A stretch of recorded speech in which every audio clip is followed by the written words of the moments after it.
is my game, you know I'm the master. Fitting all the pieces faster and faster. Competition's on, I'm ready to compete. I'll finish that puzzle right under your feet. Putting every piece in its perfect place. Time taking, heart racing. Gotta keep up the pace. Feeling the adrenaline, it's running through my veins. I'm the puzzle king. No one can beat my games. Jigsaw puzzle is my obsession. It's true, I conquer them too. The thrill of that chase and satisfaction I see. I'll complete that puzzle in the blink of an eye.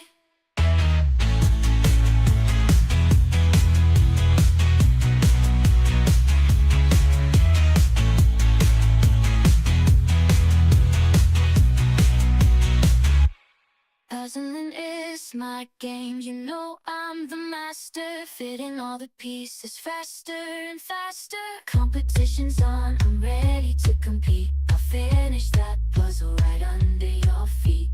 Putting every piece in its perfect place. Time taking, heart racing. Gotta keep up the pace. Feeling the adrenaline running through my veins. I'm the puzzle king. No one can beat my games.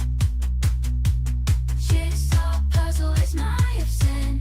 It's true, I conquer them too. The thrill of the chase and satisfaction I see. I'll complete the puzzle in the blink of an eye.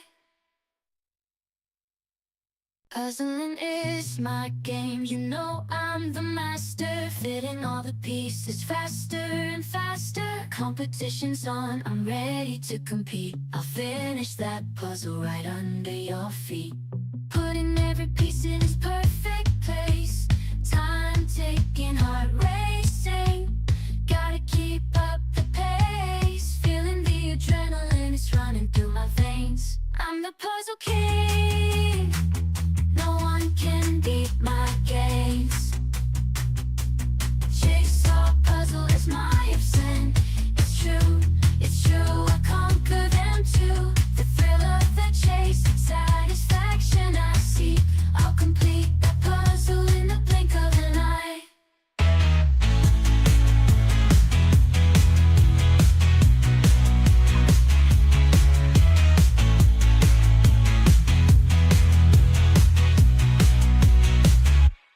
Puzzling is my game, you know I'm the master. Fitting all the pieces faster and faster. Competition's on, I'm ready to compete. I'll finish that puzzle right under your feet.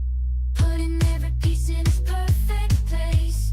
Time taking, heart racing. Gotta keep up the pace. Feeling the adrenaline, it's running through my veins. I'm the puzzle king. No one can beat my games. Jigsaw puzzle is my obsession. It's true, I conquer them too. The thrill of the chase and satisfaction I see.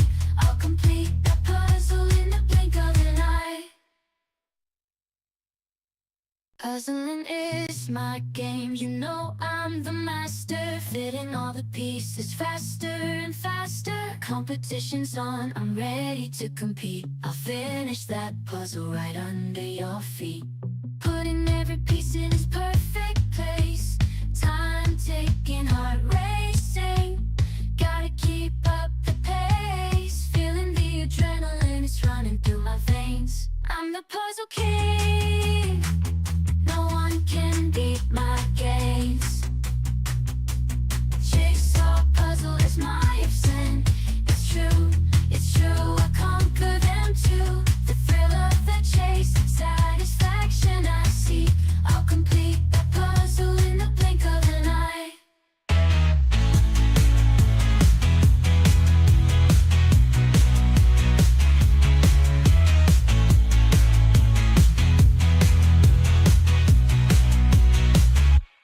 Puzzling is my game, you know I'm the master. Fitting all the pieces faster and faster. Competition's on, I'm ready to compete.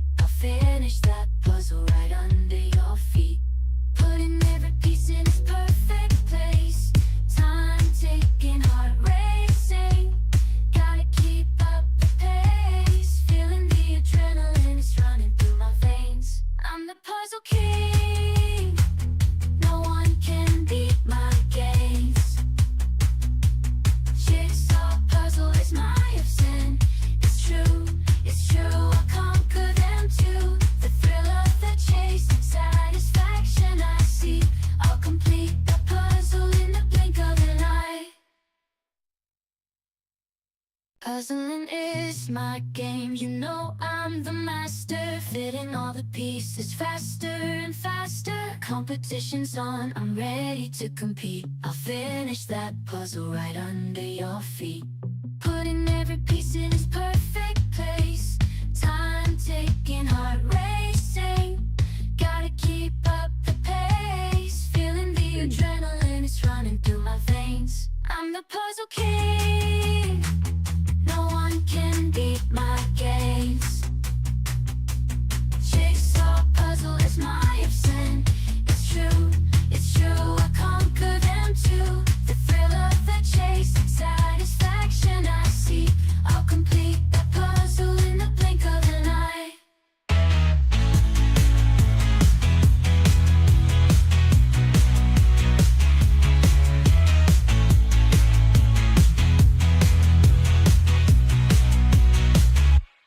Puzzling is my game, you know I'm the master. Fitting all the pieces faster and faster.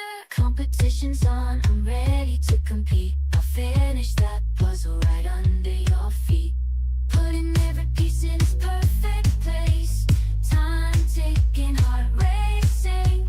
Also, can I just say that intro Euro Jigsaw Jam song slaps so hard, and it doesn't need to. It is just fantastic. Jigsaw puzzle is my obsession. It's true, I conquer them too. The thrill of the chase, satisfaction I see. I'll complete the puzzle in the blink of an eye. Puzzling is my game, you know I'm the master. Fitting all the pieces faster and faster. Competition's on, I'm ready to compete. I'll finish that puzzle right under your feet. Putting every piece in its perfect place. Time ticking, heart racing. Gotta keep up the pace. Feeling the adrenaline is running through my veins. I'm the puzzle king. No one can beat my games. Jigsaw puzzle is my obsession. It's true, I conquer them too. The thrill of the chase, satisfaction I see. I'll complete that puzzle in the blink of an eye.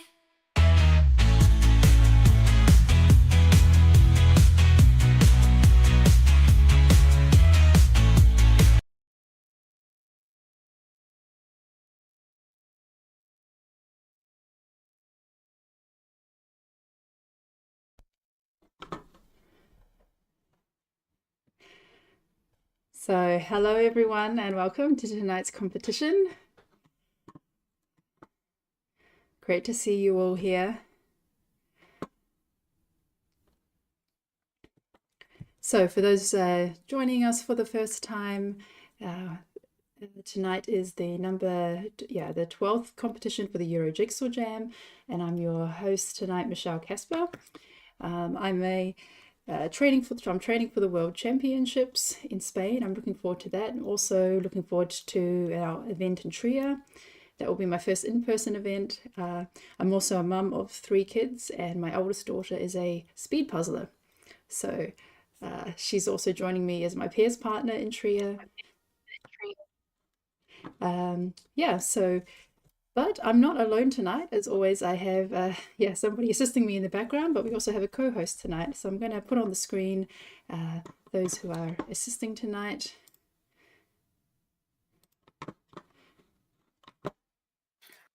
Yeah. Hi everybody. I'm Jim Eakins. I'm working with one of the U.S. teams, the Wicked Quick team, coaching a bit and getting them revved up for the big Northeast competition that they have coming up, the Northeast Regionals, and they're gearing up to go to Worlds as well, which is really exciting. So I'm living in Boston, Massachusetts right now, so it's kind of a fun afternoon break for me to just see everybody puzzle and watch some really cool stuff. I'm excited. This is gonna be really great.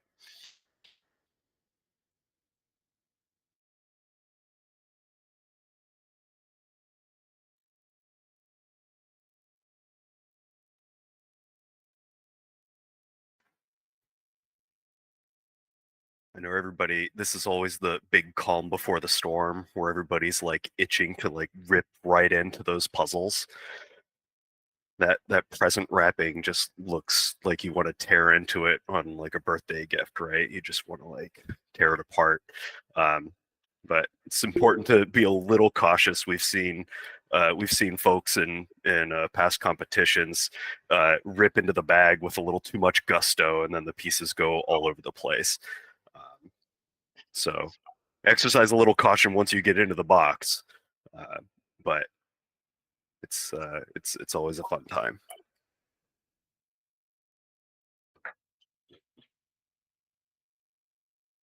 Oh, Michelle, I think yeah, you're on mute there. Oh, yeah, thanks for that, Jim. Actually, we saw somebody in a video on Oh Instagram. no, So, still on the mutes. oh, all right, thanks, thanks for that. Ah, I have two set up. I have like a microphone on my screen to click, and I have a new like microphone here in front of me, and sometimes I click one on or off. Yeah, we saw in a video from Vicky who had the competition in Hungary on the weekend. She opened her puzzle with so much gusto that the pieces just went flying. So unfortunately, that was not a good start for Vicky. Yeah. well, but she did a great job recovering from it. Like the video's fun because there's this just moment of, and then she just gets right to work. Like she doesn't let it get to her or slow her down too much. It's just okay. This is the thing we got to deal with and keep going. It's really cool. Yeah. All right. Daniela, would you like to introduce yourself? Yeah, hi everyone. I am Daniela Berensen, originally from Venezuela, so that's what you hear in my accent. I speak Spanish. I'm currently living in the Netherlands since already more than 10 years, and I'm happy to be here helping Michelle and learning a little bit on the behind the scenes. I have participated already twice in the Euro Jigsaw Jam, and wow, what an experience! So yeah, this is giving me pretty much insight. So I will be helping you today and watching everything. Yeah, it will give me really different insights about this. So I wish you a lot of success. And yeah, here in the Netherlands, we are busy organizing our groups. Yeah, more information will be shared and via Instagram. Thank you very much. Thank you, Daniela. All right. So I think we're ready to, yeah, I'm going to go check the chat now and see who's here.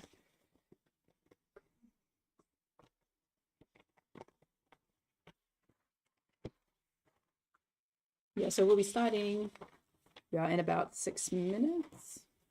And welcome to all those who are following us on YouTube tonight. Hi, Catherine.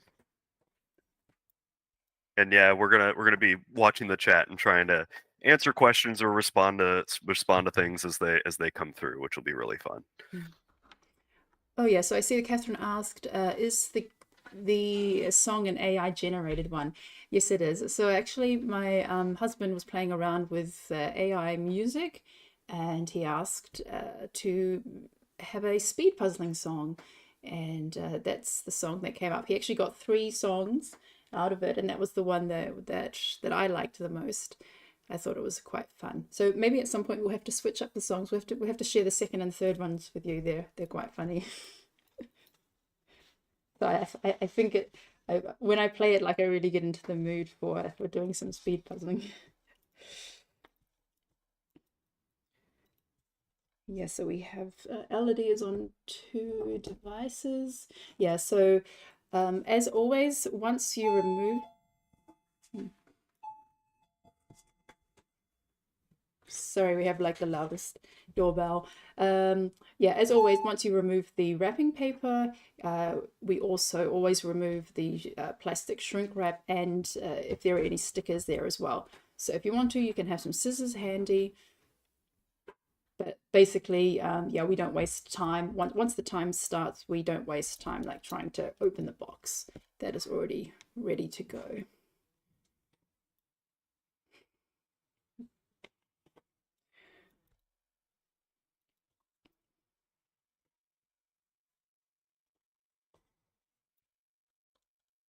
Sort of like how you don't get between a lion and its food. You don't get between a puzzler and the puzzle.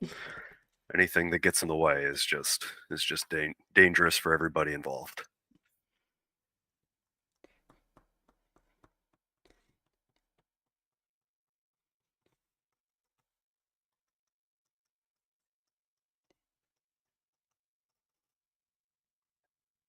No, I don't have one of the boxes, and I'm sure all of you at some point have done a little bit of guessing as to what's inside of there.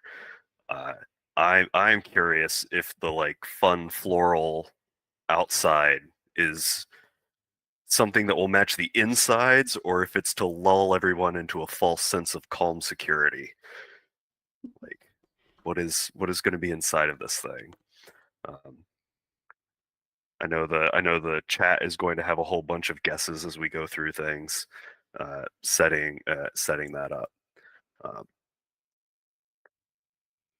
So yeah, Amelia just okay. Amelia, as usual, has done a puzzle guess.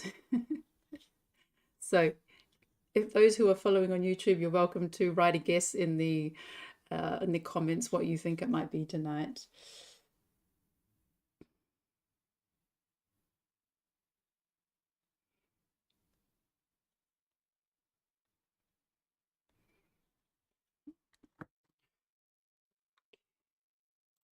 All right, so we have 61 people in the meeting right now. So, yeah, so we're expecting 56 participants. Plus we have 2 extra devices, plus myself, Jim, and Daniela. Mini Moose, if it's not a puzzle, this would be the most brilliant prank conceived that takes months of planning ahead of time. There's a small part of me that hopes it's one of those like cans full of fake snakes that jump out, because then you get some sort of 50 individuals all getting that at once. But I think you're right. It's almost certainly a puzzle, a round puzzle. Catherine Beck is guessing.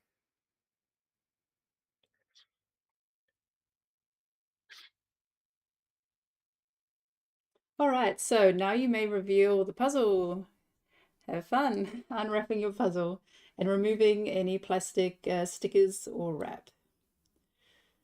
And here's the drum roll.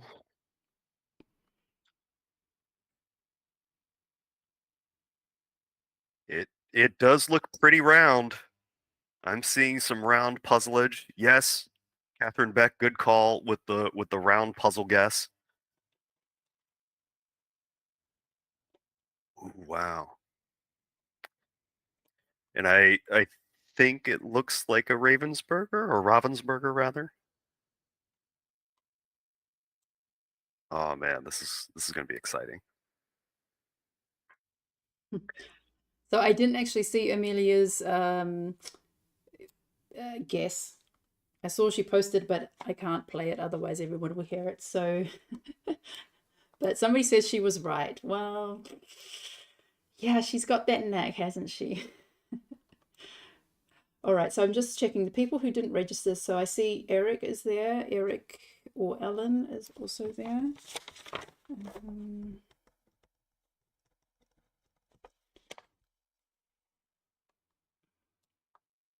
Okay, my puzzle room. Who is that? Can you just write in the chat your name? Is that Yeva?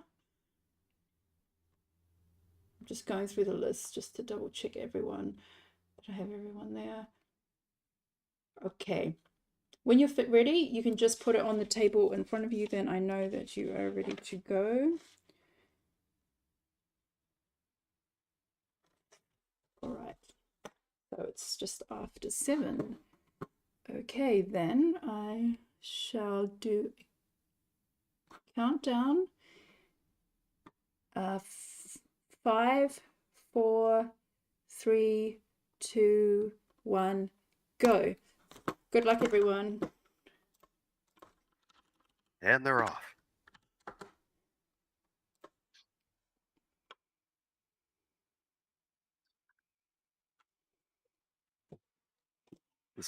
This is really exciting. You don't often see a lot of circular puzzles in competition.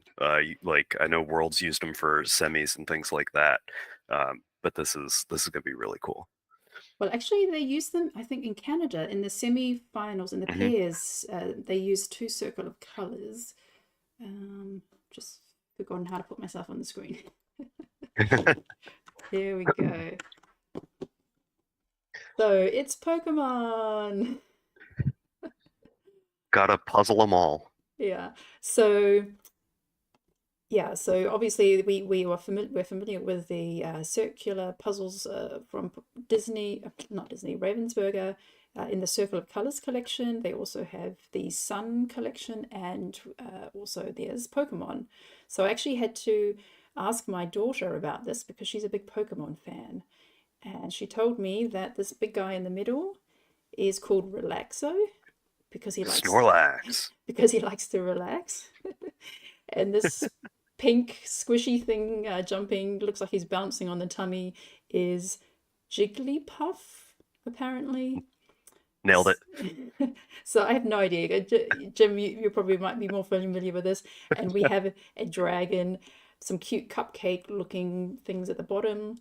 The border is pretty similar. I mean, flowery in varying positions. But yeah, cute and fun tonight. No, that's really interesting. And there's a lot of different approaches that people can use on this one, which will be interesting. It's also real easy to over pull in this case. The border edge looks pretty tricky because there's a lot of same colors in a lot of different places all over. And really trying to make that decision early on of, am I going to start from the border? Am I going to start from the middle? Or are you going to try to use a wedge approach? That's sort of the early on questions that you got to ask yourself here. And this is really interesting. In the first couple of minutes or so, this is when all of the flipping and sorting gets set up. Tammy is one of the speed flippers in the US. I think she's able to usually get all of the flip done in about 1:45 or so. But then the decision becomes, how much sorting do you do on top of that? And that's where you see a lot of discrepancy. Some people will do a big amount of sorting as they're flipping, and so they may not really start putting pieces together until about 3 minutes 30 seconds, 3:45 on the upper end. And then you'll have some people that they will do all of the flipping and then just a little bit of sorting as they go. It seems like just looking around real quick, it looks like Sarkar is doing some additional sorting going through. Yeah, a lot of different tactics here. I think that edge is going to be tricky. That blue sky might be a good approach, but it could be a pretty big pull. That's maybe about that's maybe about 80 pieces in there.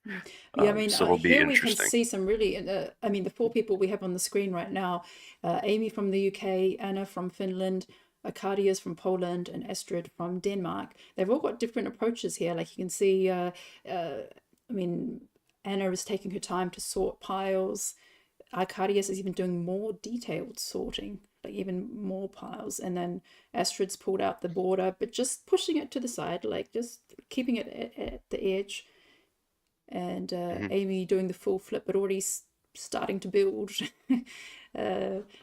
some of the orange dragon. Yeah, so... Yeah. And there's plenty of debate over what's the best starting tactic for these kinds of puzzles.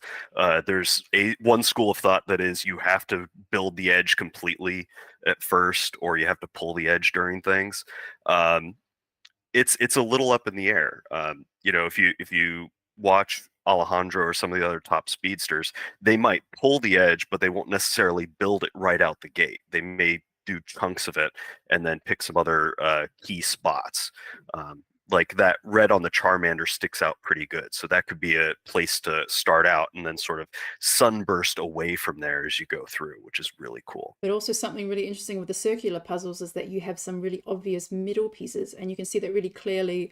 Ireland now from Argentina, she's already got the middle pieces and starting in the center of the image. And as I also really like that when I'm sorting when I'm flipping a circular puzzle, when I see like the inner circle, I'm like, yes, I gotta already pull those ones out. So here we It gives have, you a good little bullseye to start off from. exactly. I like having some structure, so I like always having the border and having the middle, and then I'm always happy when I can kind of connect the middle to the edge. Mhm. So here's Aurora from Norway. No, yes, Aurora from Norway, Ireland from Argentina, Benjamin from the UK, and Barrett from Germany. Oh, great. Yeah, and everybody's off to a pretty solid start here. I know the question everybody likes to ask the chat out the gate. What time do you think people are going to finish here? Um, this is a circular puzzle, and in the past, those tend to be a little bit slower than some of the other, standard standard RAV cuts that are rectangular but fast. This could be one of the quicker ones. Catherine Beck is guessing 45 minutes.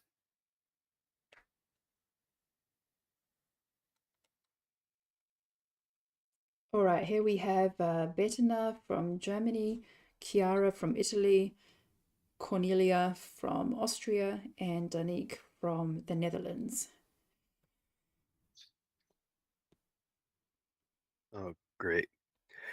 Yeah, Kiara is definitely one of those top puzzlers to watch. She has a PR of about 37 minutes on a first time one that she hasn't seen before. So this could be one of those blazing ones to see. I think she's trying to do little islands of things before building out from there. Um, and I think Cornelia is doing a little bit of edge work and has some of that Charmander built out. That's good picks out the gate. So what's the Charmander? That's the little red dragon, I think, Okay.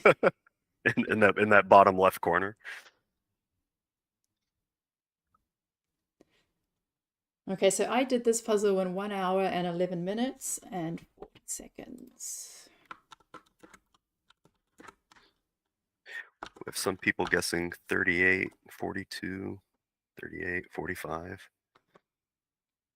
We got a thumbs up from from Cornelia. I think on that one.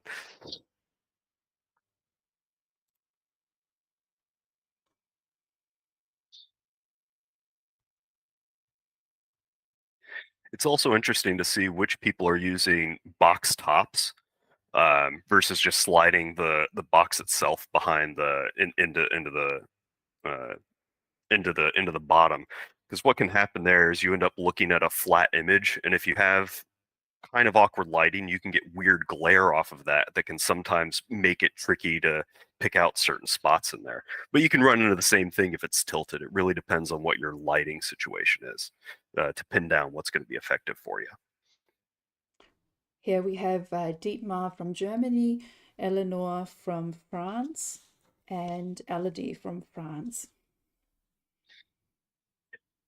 Elodie looks like they're going for the border out the gate, which, if you sink the time in early and that gives you a good way to build in, that can be effective. It's always a trade-off of, do you want to burn the time early on the hard thing, or do you want to make it up later working out from it?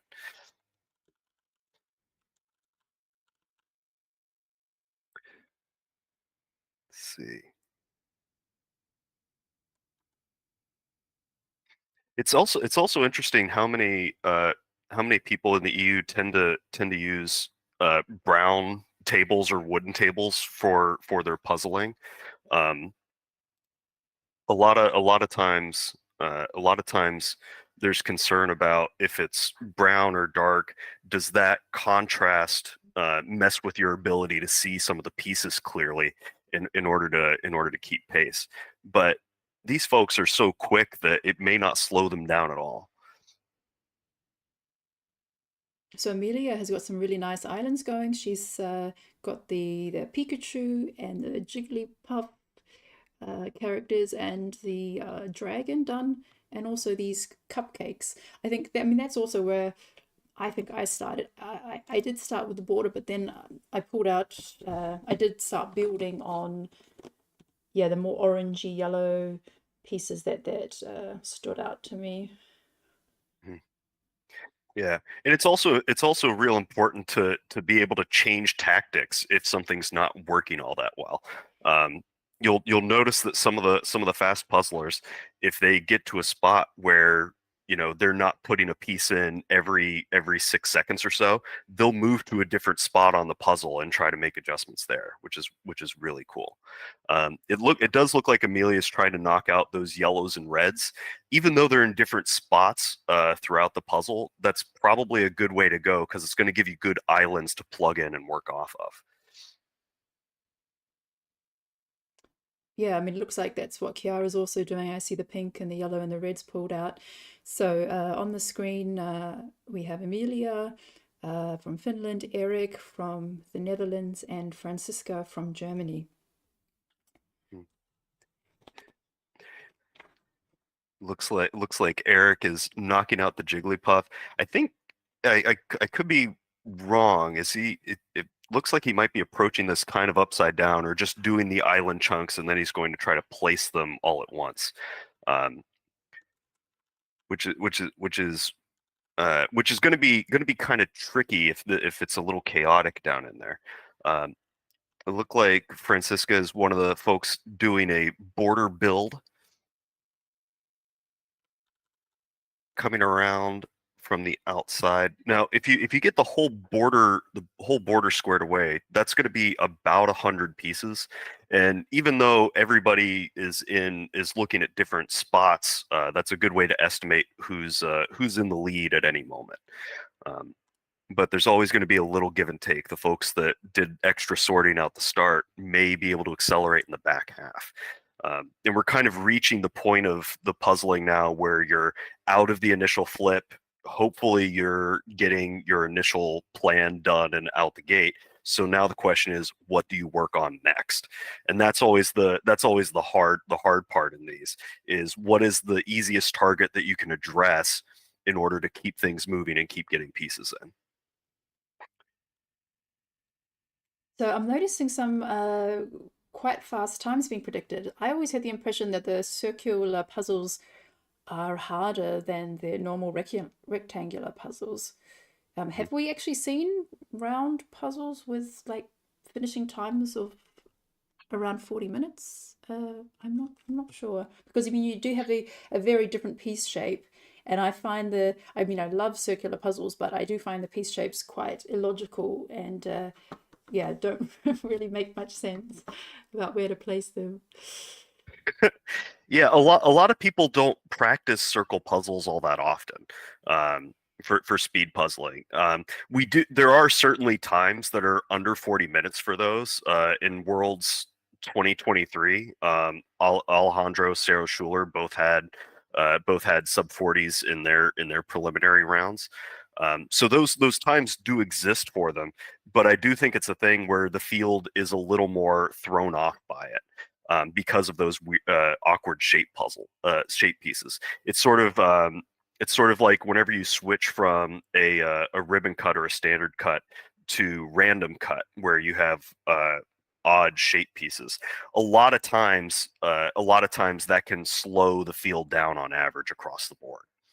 Um, one of the brands in the U.S., Cobble Hill, they are known for having random cut pieces all over the board, and those puzzles tend to be slower on average than any standard cut puzzle, just because it's a thing that people don't work with as often, and it's also a little trickier to discern which shape goes where.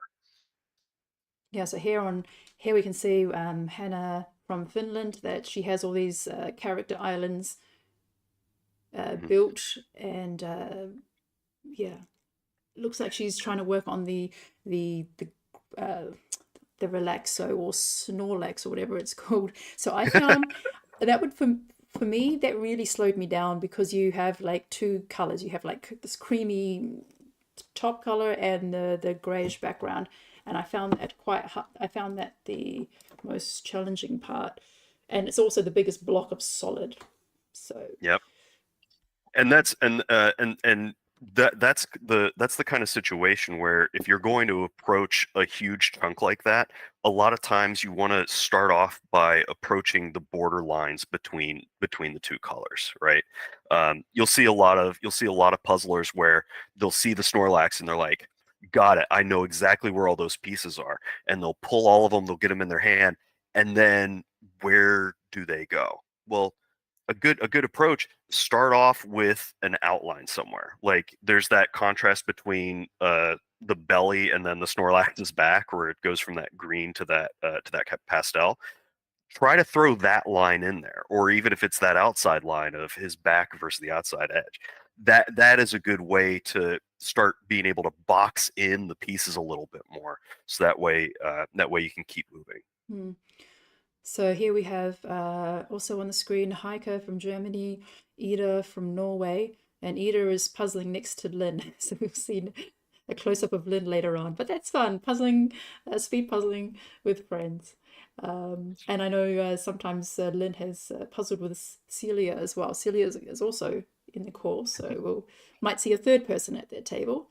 But Inga from the Netherlands, so she's actually started with the Snorlax, and yeah, got that big chunk done, and it looks like, oh yeah. So in terms of, yeah, I mean, it's nice to have such a big chunk done.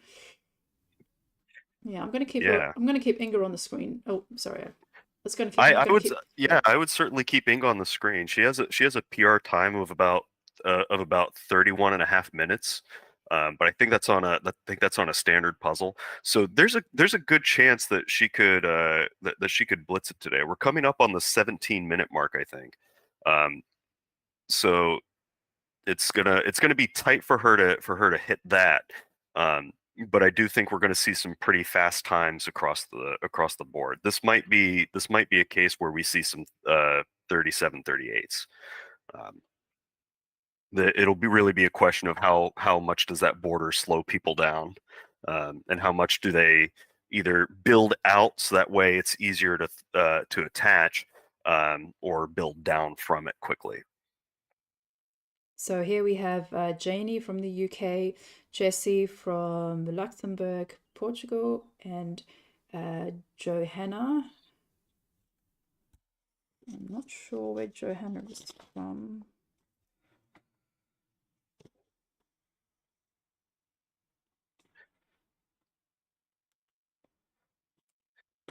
It's also, yeah, I can't find Johanna at the moment on my list. Maybe she was a late registration.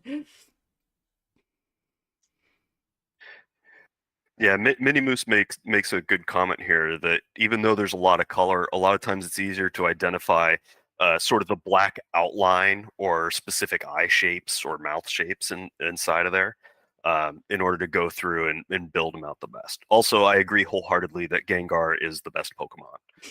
So that is a correct assessment across the board. My daughter would disagree with you. She says the best Pokemon is Prima Marina or something like that. Your daughter is wrong. She has Pokemon posters on her wall. I mean, I am one acquainted with the 181 original, so but she would totally crush me these days. I know nothing about rare candies or anything like that, so. So here we have Yuka from Finland, Katrin from Switzerland, and Kirsty from Finland. Yeah, and Yuka here has done one of those deep sorts, which can really help target things, and is also using a puzzle board there to put in, it looks like, the Snorlax back, because that's a lot of pieces right there, and being able to quickly go to set all those in one place and drop them in without having to disturb the rest of your puzzle is a really cool call. It's also fun that a lot of these puzzlers, they're keeping all of the pieces relatively close to themselves. They're not necessarily having them so far away that they have to do a lot of standing up and reaching in order to get to them. and that can which can usually eat into a little bit of time. Yeah, so, somebody says Johanna must be from Finland. You're correct. Yes, I do have her on my list actually. Johanna's from Finland, but I just was like blind for a moment.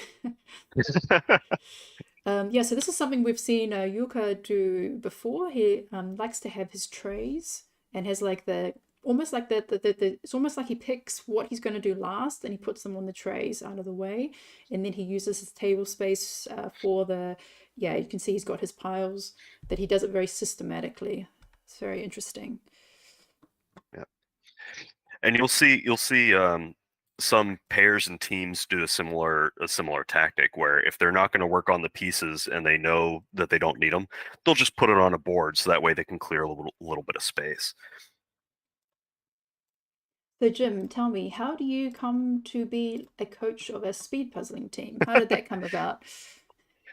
Well, my it's sort of a long-winded thing, but my girlfriend Mari loves puzzling, and she would do puzzles, and I would watch her, and it became a thing of like, I want to hang out with you. Maybe if you did it faster, we would get more hangout time. And so it turns out that there was puzzle competitions. Sign up for one of those, and sort of the reverse thing. Instead of her doing less puzzling or getting done faster, it became oh no, this is really exciting. I'm having a blast. This is really cool. I want to keep doing it. And I myself, I get more joy out of watching the process and doing the analysis of the puzzling more than actually doing it myself. So I end up taking this sort of like eye in the sky role and doing some of the coaching and things like that. Because there's a lot of things whenever you're starting out, you don't necessarily notice about your own puzzling, that if you have somebody else kind of go, hey, why are you flipping the pieces on top of your pile rather than spreading them out a little bit? That goes a long way. Or sometimes you don't notice that whenever you're switching hands from piece to piece, a lot of times beginning puzzlers, they'll use their right hand to pick up a piece, they'll hand it to their left hand to transfer where they want to go, and then they'll switch it back to their right hand to place it somewhere. And so you end up doing 3 different transfers in order to move one piece. Mm-hmm. And so there's a couple of ways that you can tweak that to make it a little more efficient. Because it never seems like a whole lot, but if you add up, half a second intervals over 500 pieces, that ends up being several minutes that you can cut down pretty quickly. That's really interesting. I'll just Yeah, mention Catherine Beck, she calls me, I'm sometimes known as the side piece. the side piece. I like that. Yeah. So we just had on the screen just a moment ago, we had Christina from Denmark, Leah from Germany, and Lynn from Norway. We now have Lynn from Belgium, Madara from Latvia, and Margaret from Germany. Jim, it's interesting what you say about transferring the piece. So there was a time when I was focusing on using 2 hands and trying to also pick up a piece with my left and place it with my left. And then I stopped focusing on that, and I kind of went back to my old habit. And then I found that I would pick pieces up with my left, and I would see where it would be placed, and then I would put it to my right hand, and then I would place it with my right hand. And then I became conscious of this. I was like, oh, hang on. I could have just placed it with my left, but I'm just so in the habit in my daily life of doing, writing or whatever with my right hand, that I was transferring it. And I'm thinking, okay, how many times do I do that? If I do that like 50 times, maybe that's like wasting 2 seconds each time. That I don't know, maybe I'm losing like 2 minutes or so, just like picking something up with my left and then putting it to my right before placing it. So yeah, I think that's a good point about often you need somebody else to point that out, where these moments where you could save a bit of time and become conscious of that. Yeah, there's sort of 3 factors that you want to be thinking about whenever you're building up your speed. And one is just raw mechanical speed. Like, am I physically moving fast enough to be picking up pieces and placing them? And then on the other hand, you have sort of the strategy sense, right? Am I approaching this the best way possible? Am I over pulling? Am I under pulling pieces? Am I going to do the board? Am I not going to do the board? Like, what's the best approach? And then you have this other factor is just the general mentality, right? Because a lot of times you don't realize if you're slowing yourself down, or you can reach a point midway through a puzzle where it feels like a slog and you're not sure what to do next. And that's where if you sort of take a couple of bits of advice from track and field, where it's about you and the time, and you want to keep your own pace and keep moving, a lot of times that can help kick you into gear. Even if it's a really tough puzzle, one of the ways that you want to go into there is go, okay, I'm just going to do this much, and then I can move on to the next thing. I'm going to do this much and move on to the next one, and try to keep that pace rather than getting bogged down and feeling slow. All right, so we just had the two Marias a moment ago, Maria from Slovakia and Maria from Sweden, as well as Manon from Belgium on the screen. Now we have Mariana from Portugal, who's had an amazing month of June. She participated in the UK, then she was in Spain, made it onto the podium in pairs, and then in Portugal, clean sweep, first in individual, first in pairs, first in teams. So an amazing speed puzzling month for Mariana. We see she has also done a significant lot. So if we compare, Chiara's done all the sky and the characters within the sky, as well as the relaxo. Mariana has done more of the bottom half, so filling in the gaps of the grassy area. Yeah, it looks like almost that they've done the inverse approach from each other, which is really cool. Like if you take Mariana's and Chiara's, then you've got to you just Yeah. need to add the border and you're done. Yeah, just stitch them together real quick. And this is part of what I was saying about different puzzlers, different colors will jump out to them a little bit, and that kind of dictates the initial approach that they might have. And so there's all sorts of I tell people the puzzle jury is out on what is the 100% perfect best way to do a puzzle. But a lot of times you'll end up doing the same thing just in slightly different orders. Yes, so here we also have Eva from Latvia, Patrick from Sweden. So Patrick has a really wide table, and he's using that to his advantage to have really clean piles, but without piling them up, just they're still all visible, all still the right side up, just working at it away logically. So we still haven't got through everyone. We're at 28 minutes now. And it looks like Patrick has a puzzle mascot. More and more puzzlers have mascots or like various totems that they'll put on the table. Sort of the project managers as you go through, which is really fun. So here's so on the screen I've kept Chiara and Inga and Mariana there, since they're all quite far ahead, although it looks like it looks like Mariana is ahead of Inga. It's different. I mean, they've all done a significant lot, but they've all done different sections. I mean, even Inga is working more in the middle. So Chiara, Inga, and Mariana are at the top. Then I have Paulina. I can't see where Paulina is from. We have Rihards from Latvia and Rika from Finland.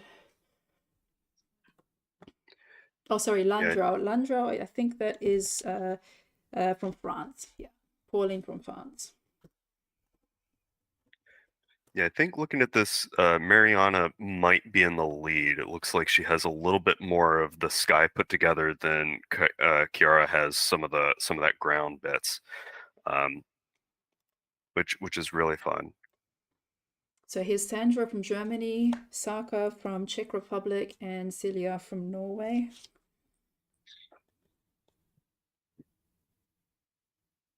Okay, so Danielle is telling me I need to check on Emilia. I'm just going to put Inga away for the moment and add to the screen Emilia. Oh, okay. Emilia is only has the border left and filling in the gap of the Oh wow. relaxo. We might be seeing like a sub 35 from Amelia if that's the case. Okay, yeah, sorry, I wasn't paying attention to my messages. And she's like, look at Amelia. Go, Amelia. You have to put Amelia on the screen. Okay, I got it. Sorry, I was distracted. So who have we not seen yet? We haven't seen Siobhan from Ireland or Smaranda from Romania.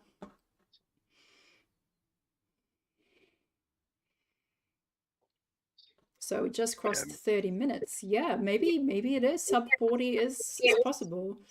I hope you don't mind, Michelle. Emilia is my coach, so I like to watch her. Yes. No, that's good. Thanks for telling me. Yes, and if I get distracted again, you can just tell me on the mic.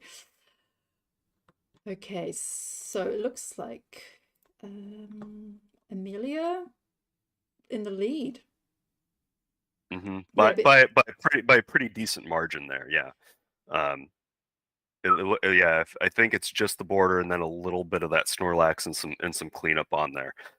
So Amelia might have this on lock unless Mariana and Kiara really pull some pieces out of the hat here. Here's Stefan from Austria, Tammy from the US, and Tanya from Germany. Yeah, and you see Amelia, she really has like this flow. She always has her pieces to the left. She doesn't have them all spread out. I mean, she always uses the kitchen bench, which is a narrow space, so she can't have pieces above the top and on the sides, and she just sways from side to side in this rhythm. And that's a solid way to sort of keep pace and make sure that if you're starting to fall behind or if you're getting stuck, you can move to the next thing as soon as possible. A lot of puzzlers also listen to music. You'll see various people have playlists that sort of trigger at certain times to kick them into the next gear. Here we have Taya from Finland and Tekla from Hungary. So if Tekla's background looks familiar, it's because she's at the studio of Vicky. So Vicky, the one who I mentioned before, that she with such gusto ripped open her puzzle pieces everywhere. She has a YouTube studio, and tonight tonight Tekla is speed puzzling at that location. Yeah. It looks like Tekla there has lines up to sort of simulate official borders in preparation for Worlds. I would imagine is what those extra lines are. So here we have Victor and his super quick hands. Victor from Poland, who came second last week, and Zana. So we've reached the end of the list. Yeah, so about 56 participants tonight. Zana from Latvia.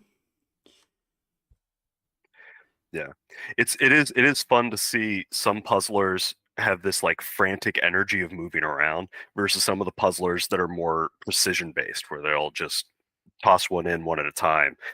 Victor looks like one of those that very similar to Alejandro, just always shifting around and moving a little bit, trying to get the pieces. Amelia just did a big sweep, getting the rest of those edges closer to her, so that way she can pick them up. That's always a solid move.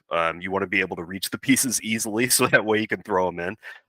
It's easy in the heat of the moment to forget where you've set some of those and sort of run back and forth between where you're at.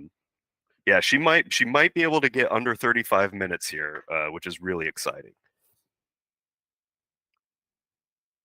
Inga's looking great on her puzzle. Made some serious headway in that bottom chunk, and that sky probably won't be too bad for her since she's already put those that Jigglypuff Island in order to build out from there. So what we can see here is that the 6 on the screen, none of them have done the border yet. Mm-hmm.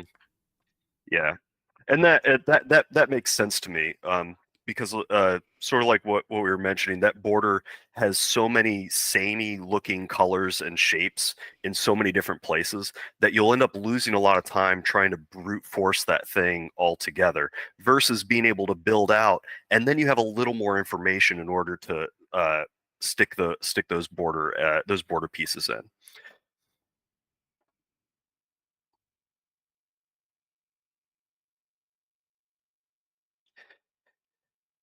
And just yeah, I'm almost certain that it takes a lot of practice to get to this kind of speed. There's very few people that out the gate are throwing sub 40-minute times on their puzzles.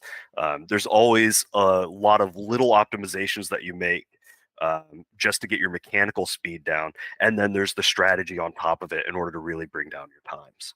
Okay, so Amelia has about 20 pieces left, just the Oh border. wow. Yeah, that's going to be a really excellent time for her. It might be. I'm not sure if she's seen this kind of puzzle, this one in particular before, but this might be a PR for her if it's the first time.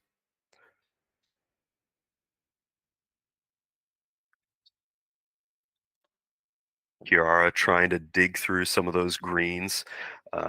And those can be a little tricky because you also have a split there of that upper line versus that lower line, and you can get a little lost in that pretty easily.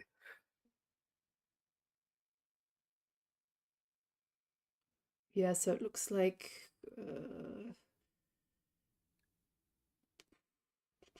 I think second is Inga is running for second, only with the sky. Mm-hmm. I don't know. It's hard to tell because, yeah, the sky's probably another 30 pieces and then the border's another 30 pieces. So, yeah, it's like there's a big gap. So, Amelia, last pieces. This is your night. You can do it. We believe in you. Let's go. Woo! Well done, Amelia. Oh, amazing. Yes, and she's Huzzah.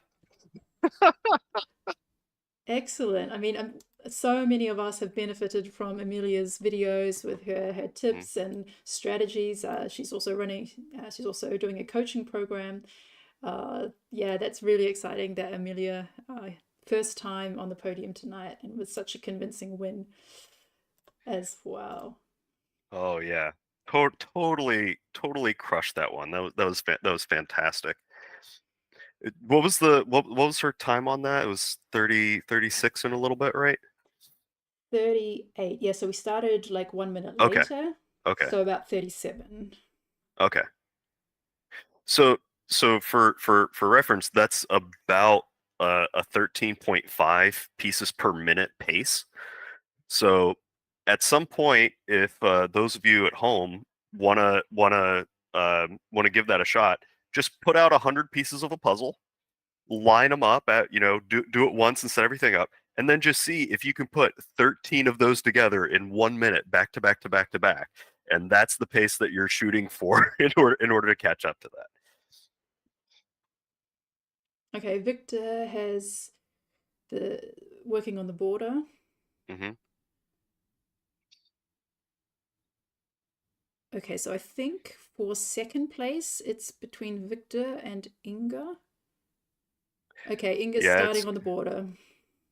Yeah, it's gonna be a close race into here, and a lot of these top puzzlers, they know that the top times are usually sub 40, right around the low 40s for fast puzzles, and so they've got to be feeling that heat of go go go go go. Somebody else is going to finish before me, and that little bit of adrenaline can sort of either spur you to go a little faster or give you a little bit of a shake and give you some misplace. So you always want to have that little bit of control going in.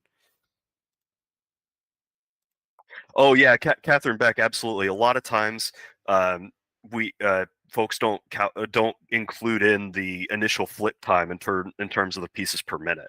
So you'll see folks that can do like 20 to 25 pieces in 1 minute in a really good run, but the average ends up being a little lower because of that initial flip time. Oh, this is going to be a close one. Mariana with a big sweep. She has a lot of those, a lot of sky left, and some of that edge to start putting in. So it's 39 minutes and 50 seconds, so almost 40 minutes. Hmm. But yeah, amazing progress here. I'm really impressed that so many, I mean, right now we have so many who's just coming up. I mean, I think within 45 minutes we're going to see a lot more finishes. Yeah.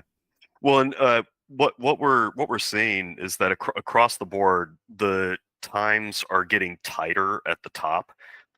It used to be that if you had, the times between first through 10th place were about a minute difference across the board. It would be like a 10-minute run.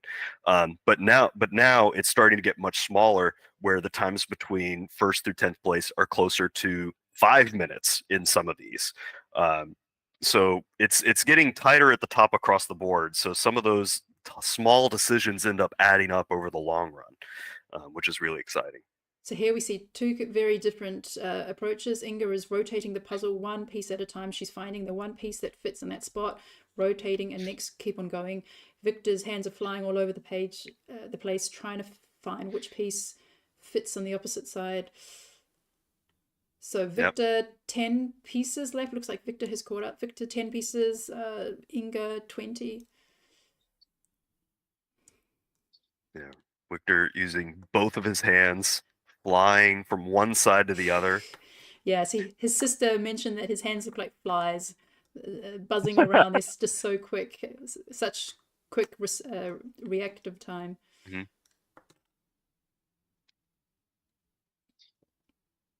Yeah. And it also looks like Inga is doing a little bit of turning the puzzle, trying to find the piece that goes in that spot, rather than looking in multiple spots and finding a handful of pieces all at once. And that's kind of what Victor's doing. He's picking it up and he's going, this has to go in if I pick it up, and he's putting it down in a spot. And that's you'll see that in a lot of acceleration towards the end for puzzlers, where they're down to like the last 30 pieces or so. They're just like, if I pick it up, it has to go in. And Victor claims the second spot. Congratulations, Victor. So second week running, second place with a time of 42 minutes. And well done. Excellent.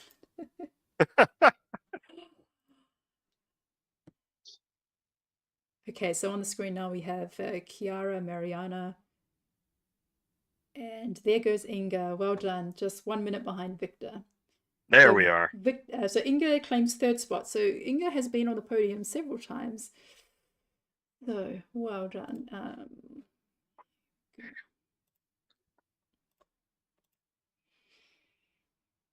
Oh, let's check in with Hannah.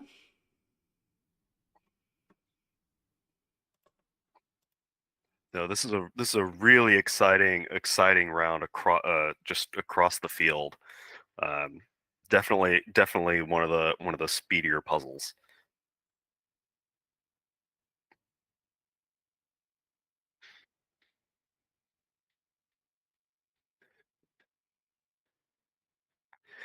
And I know a lot of these other competitors might start feeling that little bit of fatigue. Usually that'll kick in, around the 30-minute mark, where you start losing focus. So being able to practice that long-term play is pretty important. So that way you don't lose pace towards the end. Tobias makes a great point that on that border, the flowers have an orientation, and that's the kind of thing where Tobias is one of the top puzzlers in the world. One of the great tricks is to start being able to pick out what is the orientation of certain shapes, so that way you can either mentally flip that piece to be in the right way, or as you pick it up, put it in the right way, so that way you can throw it in exactly where it needs to go without having to think about it too much. It helps you from getting too terribly lost whenever you're trying to go through it. Okay, so Chiara is now onto the border, and Mariana as well. Mariana 15 pieces, Chiara 30. Oh yeah.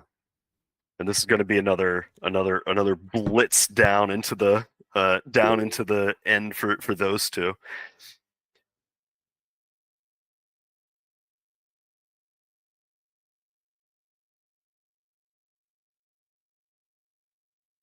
Uh, did Astrid hit a done there?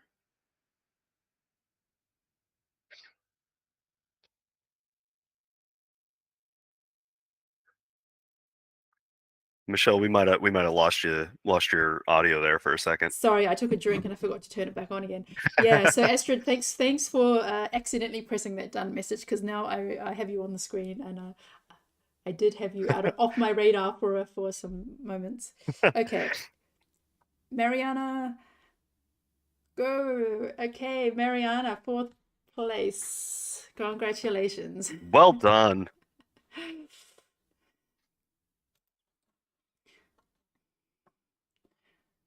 Continuing a streak of high-profile wins, and being able to get these times down in the sub 45 range.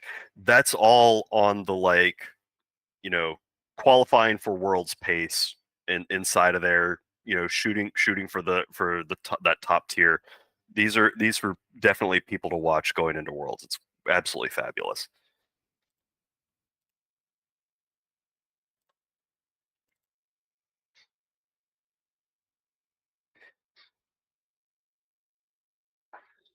So we also have Danica not far behind. So next is Kiara. Then Kiara's looking pretty good. Saka has started work on the border. Astrid has done the border, but is just filling in the sky. And Danica still has some gaps in the middle and the border left to go. And Danica is going into stand-up mode, beast mode activated. Going to try to finish this up as quickly as possible. Astrid leading over the top of this puzzle, trying to get things in. It's a little bit of a stretch trying to do some of those top pieces, and this is where sometimes flipping the puzzle upside down can make it easier to access those. But not all puzzlers are super comfortable with working upside down, and you'll see a lot of times that puzzlers have a preference for orientation, and that can affect things. All right, so we have 2 more finishes. So this time Astrid, for real, not by accident, I did complete Astrid. So at 47 minutes, and Kiara shortly. Yeah, Kiara's coming in. So it looks like Saka will, so let's say 1st Amelia, 2nd Victor, 3rd Inga, 4th Astrid, 4th Mariana, then 5th Astrid, and 6th Kiara. Oh, because Astrid thought she had done, she completely forgot about the sky, and she thought she was done. I think. Well done, Saka. Saka, yeah, well done. Oh, this is exciting. So there's so many. I mean, we're not even at 50 minutes yet. We've already had like 8 or so people finish. I'm gonna check in on Elodie.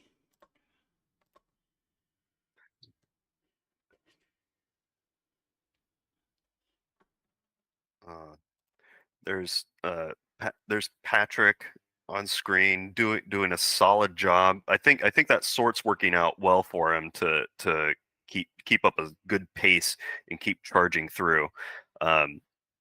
May have over sorted a little bit to cost some time, but still doing really well. Looks like Dominique charging through, sliding the pieces around, yes, getting them closer so that way she doesn't have to reach over top of the puzzle every time, making it a little bit more easy to access. So remember, this is a round puzzle. You can just rotate it. You don't need to, if you only got the sky left, you don't need to be leaning over the picture. You can just rotate it closer to you. Mini Moose. Hannah. Well done, Hannah. And yeah. Fantastic. Yeah, Hannah may not have hit the PR today, but being able to consistently get under 50 minutes on 500 puzzles that's what you always want to be working towards. A thing to think about if you're new to speed puzzling or in general is you always want to be getting your average down. There's going to be some puzzles that are a little harder, a little easier that you have a good time with, but as long as you're getting that consistency down, that's whenever you're going to start feeling and seeing that you're a faster and faster puzzler. Yeah, I mean, I'm really impressed with Hannah. She's consistent. I mean, up until now, she was always in the top 5. So this is actually her worst placing so far, but it's like, it's amazing. I mean, in top 10. So she is just consistently up there. So she wasn't able to go to the Finnish nationals due to other commitments, but she started like seriously speed puzzling this year. And I think we're going to see great things from Hannah at the Worlds. Yeah. Well, and if a bad day is in the top 10, like that's kind of a great situation to have.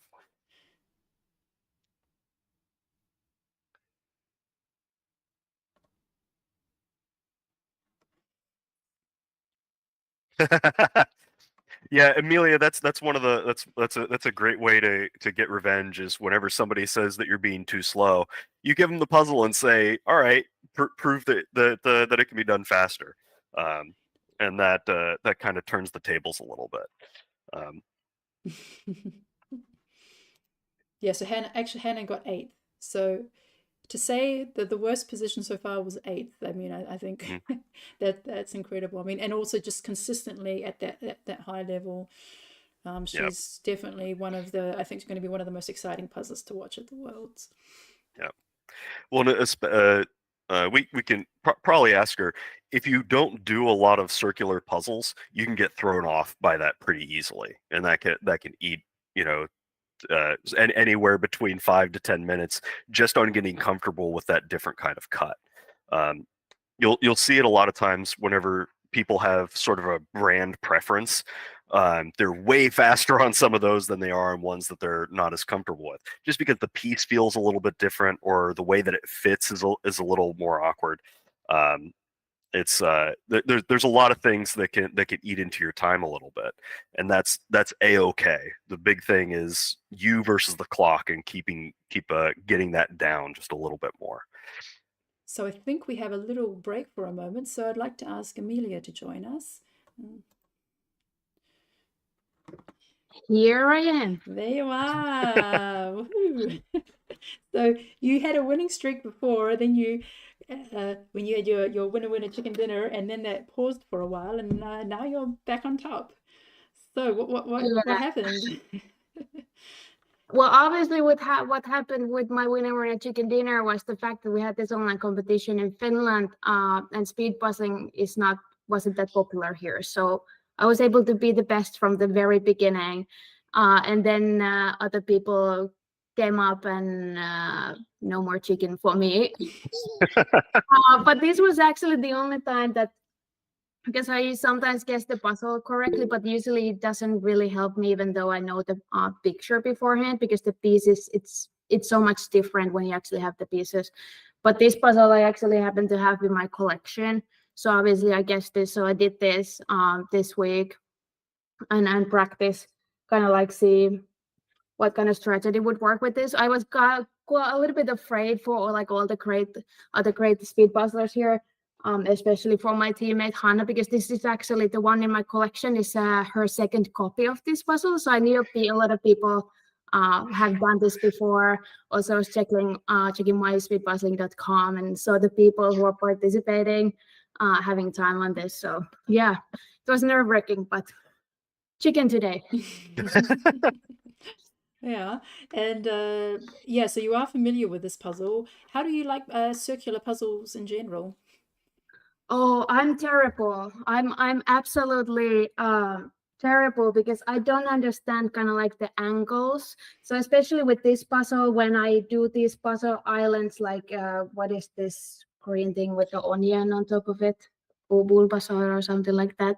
So when I do it, I tend to keep it that the pieces kind of line nicely straight. But obviously when they're placed correctly on the puzzle, they actually might be in like a 45 degrees or something like that. So I'm so stuck in my mind that it's really hard for me to connect my puzzle islands. And when I start doing it too late, it gets a bit tricky because I actually have to kind of like lift the whole island that it will go without breaking everything. Yeah, it's tricky. It's tricky to build out in circular puzzles because it's really easy to block the box a little bit, where you end up with a bunch of pieces around your island, and Yeah. then you have to readjust it a little bit, which is really really cool. Whenever you're approaching a totally different puzzle for the first time, yeah, like a circular kind of thing, do you have a panic that goes through your head at first where you're like, oh no, what do I do? Or is it sort of like, great, let's hit it? Like what's the kind of feeling that you have whenever you see something totally crazy?